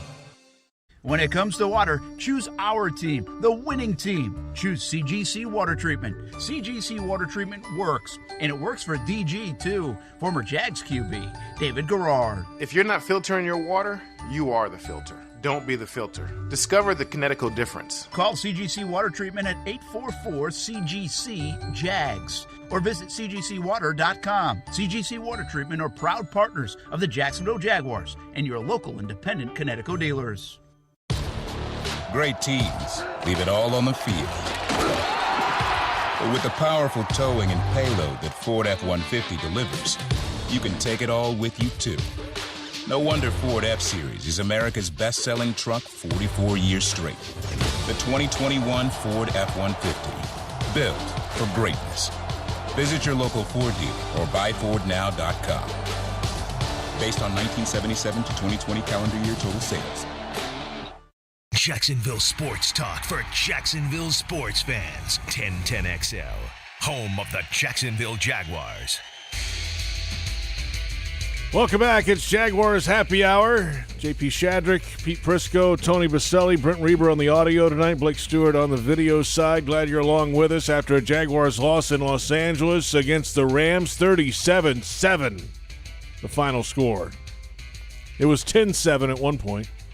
It was 0-0 at one point, too. It was.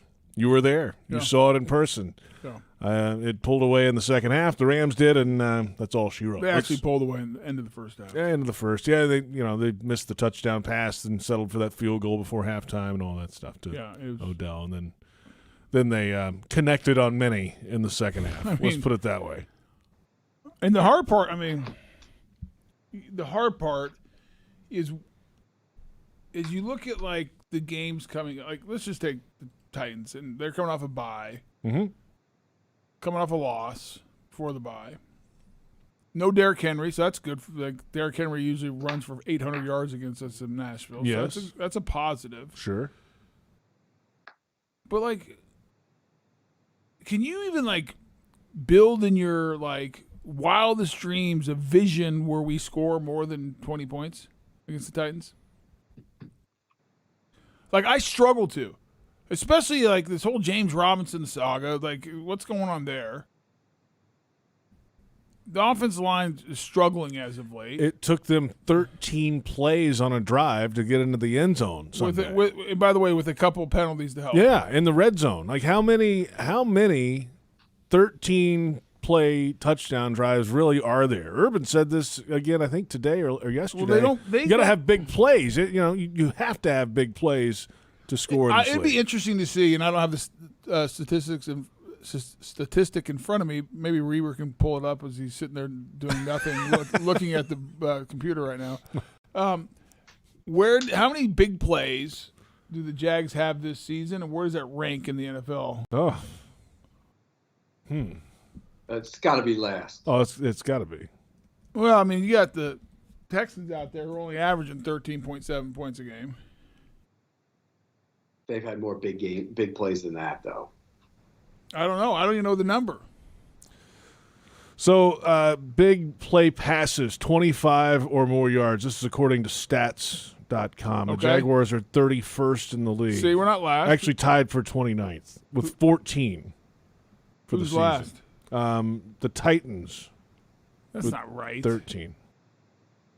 How many of those are screen passes? That's the question. I mean, it's not, that's so bottom line, we're at the bottom. We're near the bottom. Like, so how do you score points? Like, that's the thing that's like frustrating. Like, I can't. That's why they're not. I mean, you got to have big plays and explosive plays and field flipping plays and 40-yard touchdowns are allowed. But they haven't been able to do it. Let's get to social media questions. That'll cheer everybody up. Sorry. We put out the bat signal early in the day. Here's the best we came up with today. Is it really a bat signal? No. Or is it a It's a Jaguar tweet. signal? It's a tweet. Okay. Is what but it there's is. not like something we put in the sky. No, like a spotlight? Yeah. No. That's just a saying. Question number 1, at Devil X Jaguar, why is it the talent we do find once in a while is horrible in Jacksonville, but they go somewhere else and excel? Is this franchise cursed? There's no such thing as a curse of a franchise, number one, in my opinion. JP shaking his head. I'm just saying. No, you think there's a curse? Well, I mean, I don't know what started it. I have no idea if there is one. You think teams and organizations be cursed? No. I don't either. Okay. What was the rest of the question about being cursed? Pop that back up there. Sorry. Why do they find my question excel in somewhere else? Who are you talking about? Like, I think I know. Gardner Minshew, probably. Come on, it's one game. Yeah, I know. Gardner did that here. That's what he is, a backup quarterback who can flash and win a game for you. And I'm happy for him. Like, who else? The other one I'm thinking they're probably saying Leonard Fournette. Allen Robinson. Allen's doing nothing this year. No, he hasn't. Quincy Williams, Jets. Keelan Cole, he's the third receiver. He'd probably be the number one here. But there aren't many. It's not many. That's my whole point to the question. Like there's not this long list of guys that we cut and go play somewhere else and play great. No. Defensive guys. Like who? They only traded off the guys from the 17 team. Yeah, but they were good here. His point was, why is someone not good here and then go somewhere else and is good? Yeah. Oh, yeah, like Calais Campbell doesn't fall into that category. Yeah, because he was Jalen great doesn't, here. and Right. Yannick doesn't. None of them do. So basically, I'm disagreeing with the question. Hey, Pete, do you believe in curses? The curse of the Jaguar wide receiver. Yeah. The curse of the Jaguars wide receivers. It lives on. It's gone on since the First of all, you don't actually believe in real curses of teams. No, but the position is jinxed. So you believe in jinxes? What is that's the same thing, right? What you're like a Pete Fish Flipper, Prisco. the Flipper. Hey, Fish. Jinx is different. Flipper. That's his name. That's going to be his name. Hey, Flipper. Just say what you mean. Mean what you say. The jinx is different than the curse. How? Somebody put the curse. You got to put the curse on something. How do you reverse it, though? That's why we have these Italian horns and stuff back in the day. Yeah. Gosh. How do you reverse it, Pete? Huh? How do you reverse the jinx / Draft curse? Draft Jamison Williams next year. Curse reversed. He would like, do you have to do like what they did in Major League? You got to go find like a live chicken or anything like that? No, it's not that. It's just it's really coincidental that the position, I don't believe it has been a disaster almost the entire existence of the franchise. It's not accurate. True. Jimmy Smith. He had his issues. His issue is going to the Pro Bowl every year too. But I mean, Jimmy Smith would be walking into Canton if he didn't have his issues. You're missing my point, Pete. You're ahead of you. You're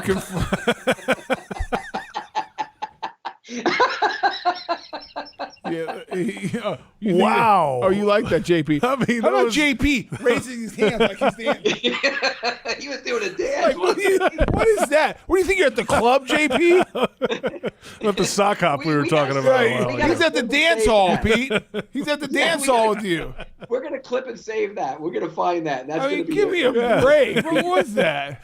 It was a perfect setup. That's what it was. Hey, you know what I mean? Okay, after Jimmy and he had his issues, then all the way through, there's been something. All right, let's go to the next one. Oh, you're done. Next question. Social media at SBoston2587. Given we pick number 2 right, at least we get either Thibodeau or Hutchinson. Sorry, Pete, no wide receiver in the draft is worth a top 5 pick. I would take one of the pass rushers. Look, as much as I would think that they need to get help for their quarterback because you got to build around that guy, the way they rush the passer and influence the quarterback, they got to find another. Okay, you got to stop, Pete. We're not talking about the draft. You said we wouldn't have to talk about draft until they were eliminated from the playoffs. Question. Well, you have to say, guess what? Write us back next week. Or tonight at midnight. Next question then. Social media moving along today at Duval_24. Guys, what should I tell my 16-year-old son after he just told me, quote, Dad, I can't do this with you anymore. The Jags never win and it's embarrassing, end quote. I just sat there in shock as he has watched since he was 5. I'm worried for the future of this fan base. Hashtag how much can we take? Well, I don't like hearing when kids don't want to watch. And this is a young man, 16 years old. First of all, that's worrisome, disappointing. But as a dad, you have a duty. You say, listen, you root for the Jags, you find somewhere else to live, son. That's what I told my kids. True story. And they're all Jaguar fans? Oh, they're big Jaguar fans. Their dad played for them. That's a little different. My sons call me every game. Now they complain. They're not happy right now. But I even went further.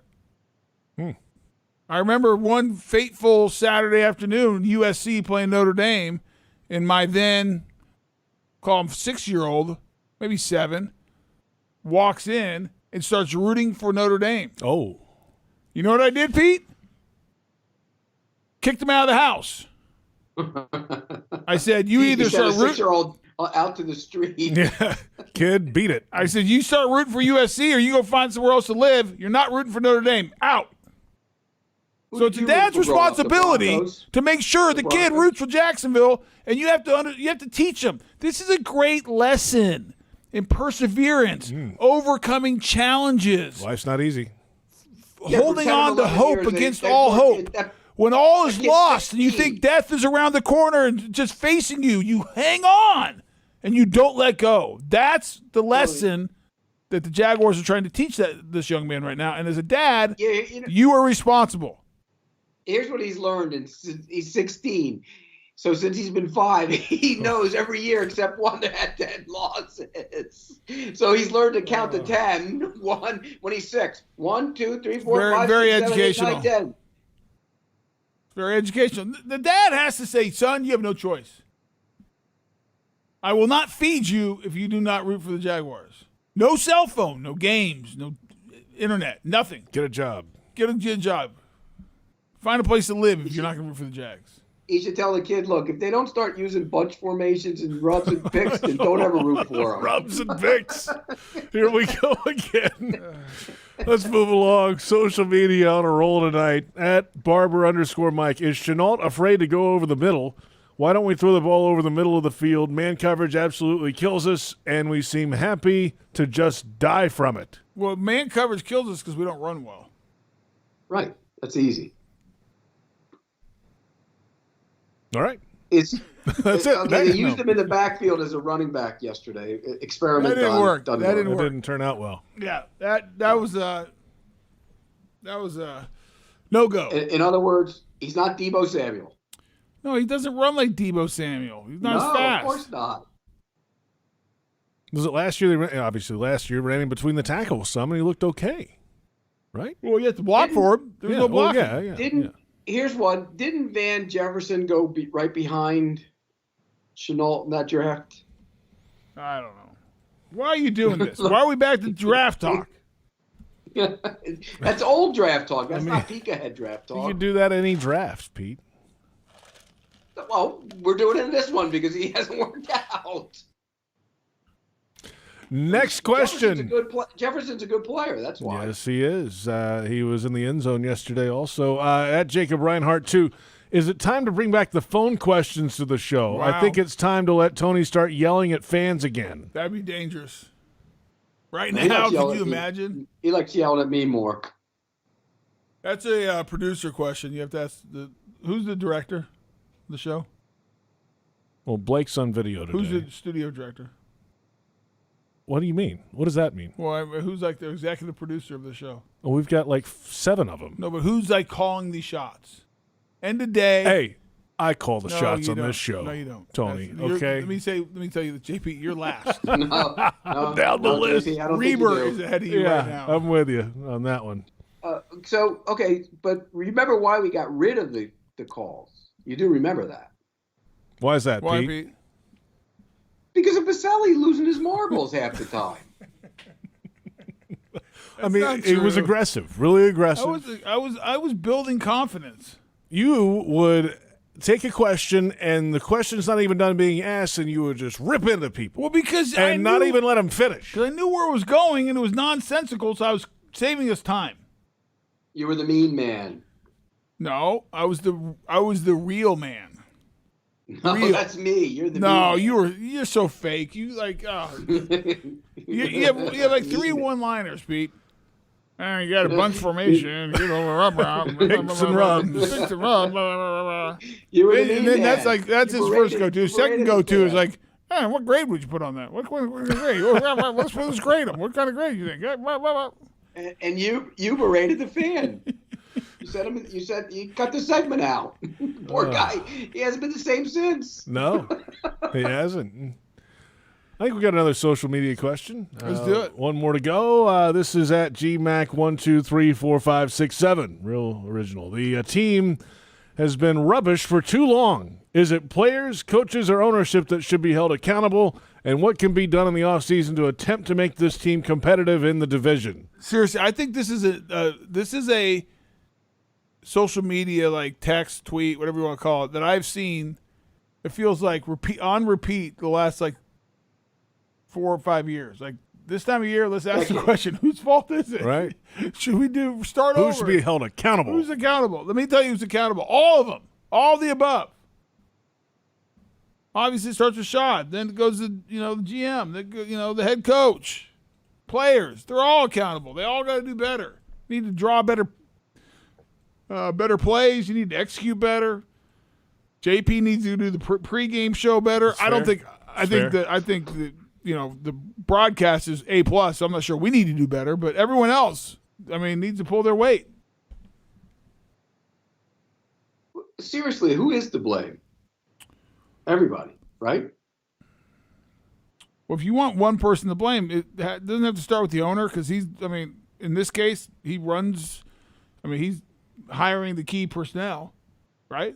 I saw a number the other day where his record as the owner is like 40 something and 130. Could that possibly be right? They lost 15 last year, yes, and they're up to 10 this year. Yep.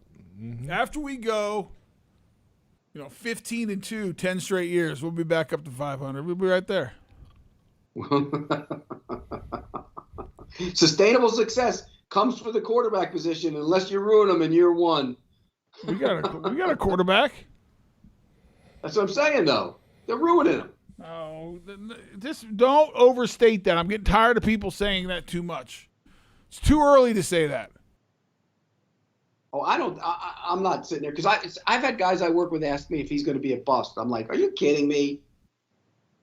Well, there's the flipper again, coming back again. Yeah, Pete just flipped on that I never one too. said he would. Has he? Is this a Guinness Book of World Records? He's sore on both sides from flipping so much. I mean, that's how much he's have flipping. you ever heard? Wait a second. Where did you ever hear me say that Trevor Lawrence would be a bust? Ever?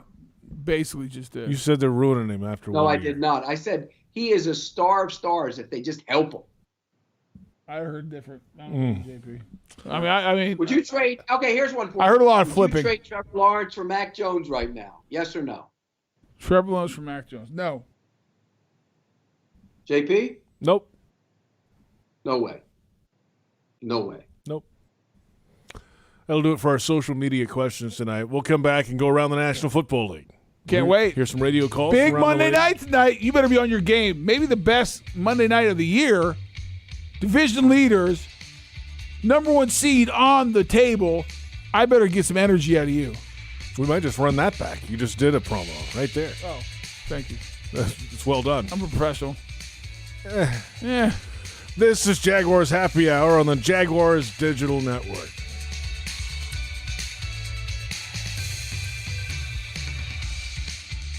Hi, I'm Tito Beverage, founder and master distiller at Tito's Handmade Vodka. In 1997, we became the first micro distillery in the state of Texas, and we're still making the same smooth stuff after all these years. We're still cooking in a pot still, working with our dogs by our sides, having fun and tasting batches, and I'm still wearing the same hat, even after all these years. Head over to Tito'sVodka.com to learn more about what else we're doing the same. Cheers. 80 proof Tito's Handmade Vodka, distilled and bottled in Austin, Texas. Tito'sVodka.com.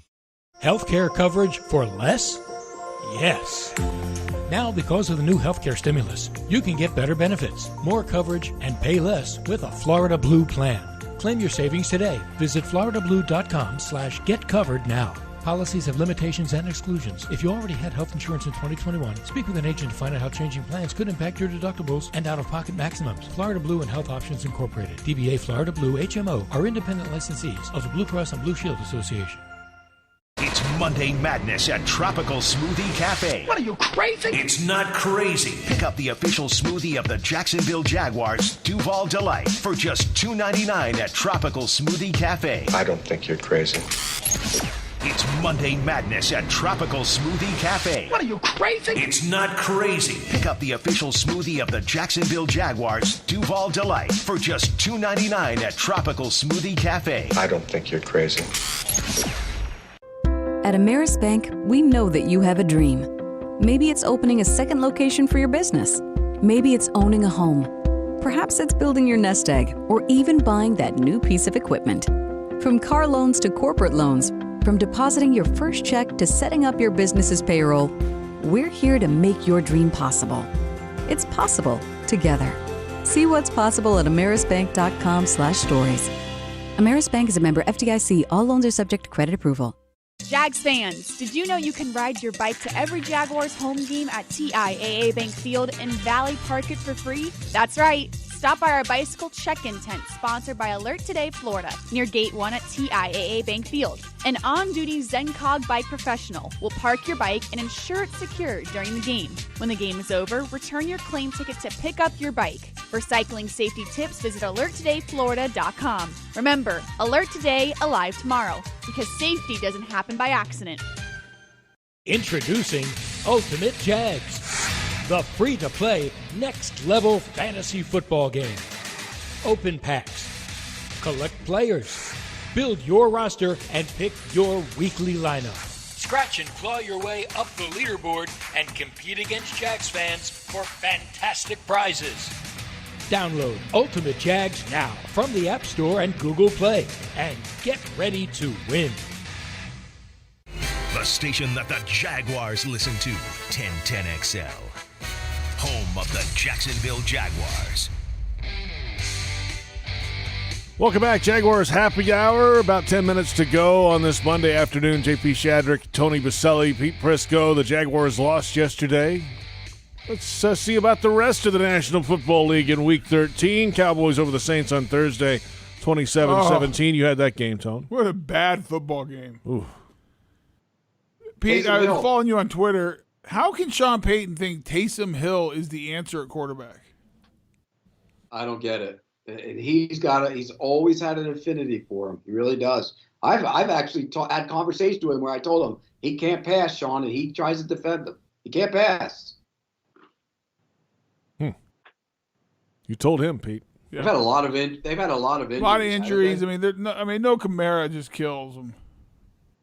Yeah. No tackles kills them. Well, I mean, but yeah, Kamara is they're 0-4 without Kamara. Bucks over the Falcons 30-17. The Cardinals are still good. They beat the Bears 33-22. Chargers over the Bengals, but boy, the Detroit Lions finally got a win. The last play of the game, Dan Miller had the call, courtesy of WXYT-FM 97.1 The Ticket and the Detroit Lions radio network. The Lions 11 yards from the end zone they've got to have. 4 seconds to go. They can win it with a touchdown. First victory of the year on the line. Goff's got it. Back, looks, throws, end zone. Yes! Caught! Touchdown, Detroit Lions! They did it! Amon-Ra St. Brown in the receiving end! Oh, they're rushing the field! They've done it! 3-0 on the clock! This game is over!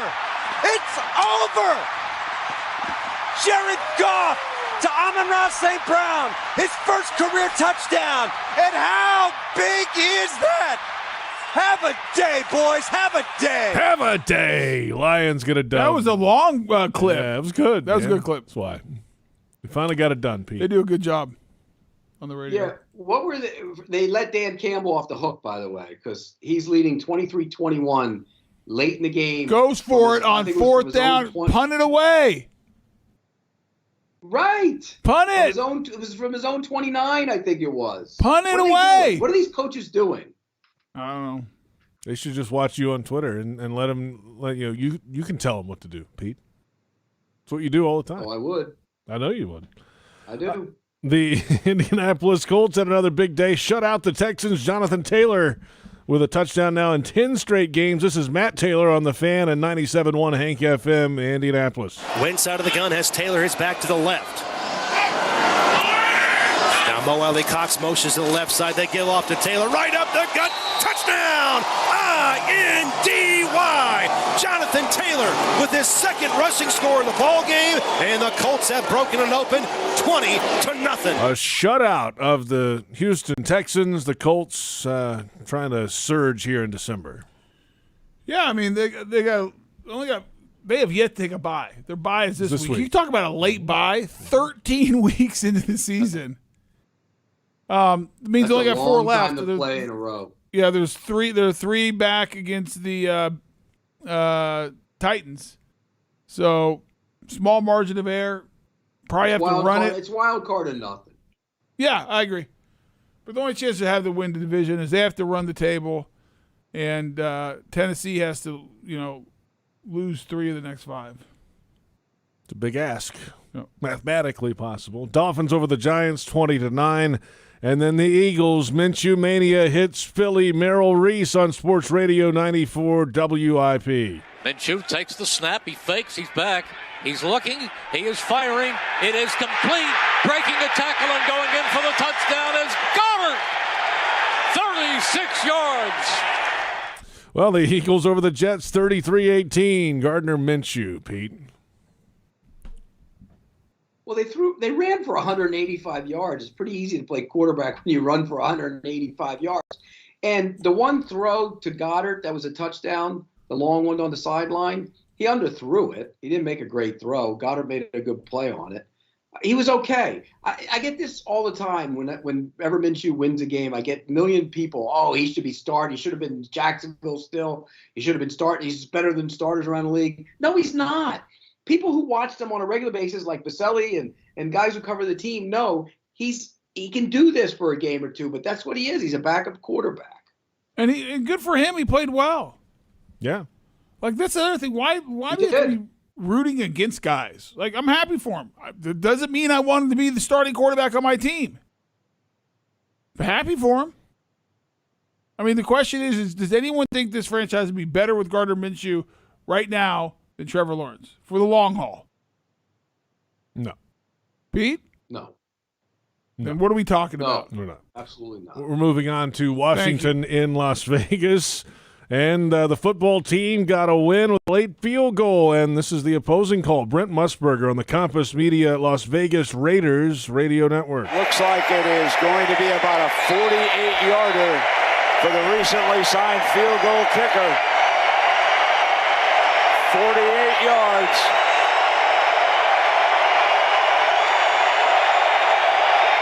Crowd roaring.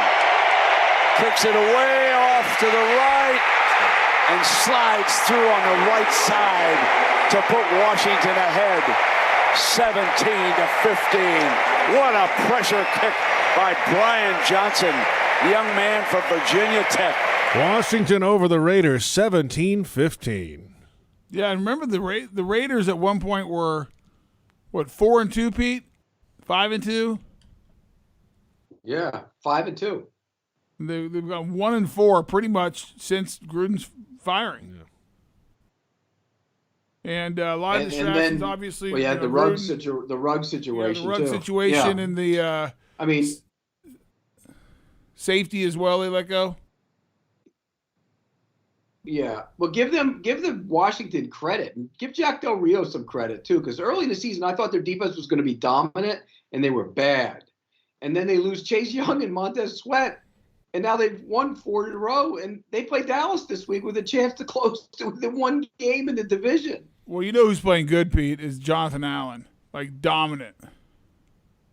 Unbelievably good. Unbelievably good. Yeah. Former Alabama kid. Much better as a player. Yes, he did. He went to Alabama. The Ravens and the Steelers. The Ravens scored and decided to go for 2. Bill Hillgrove had the call on 102.5 WDVE and the Steelers Radio Network. Jackson in the gun. Freeman stands to his right. Freeman gets a fake.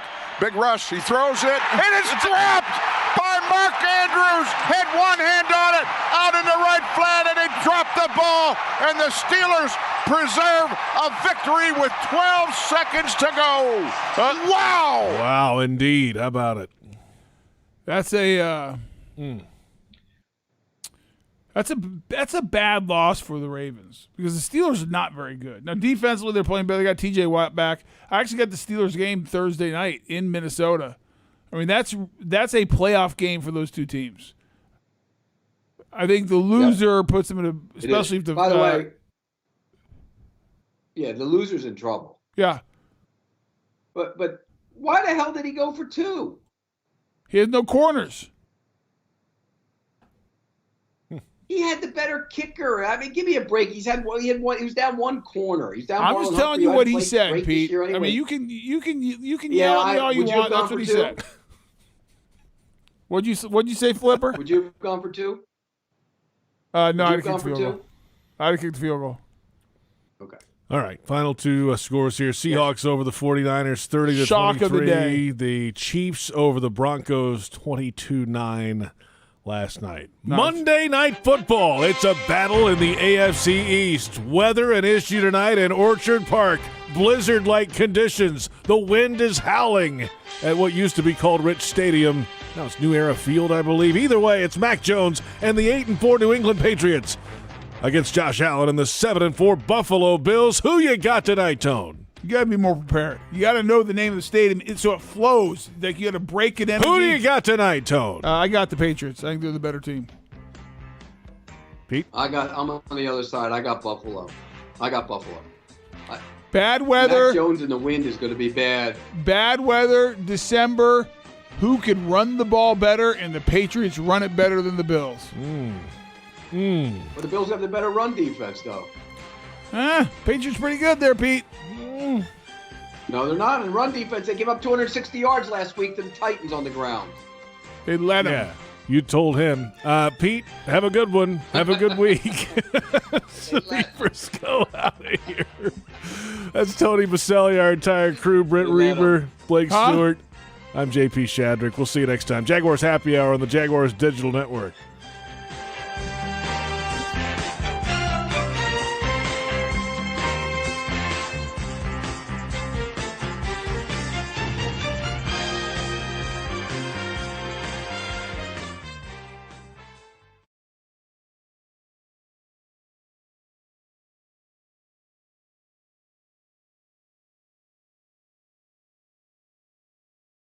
It would have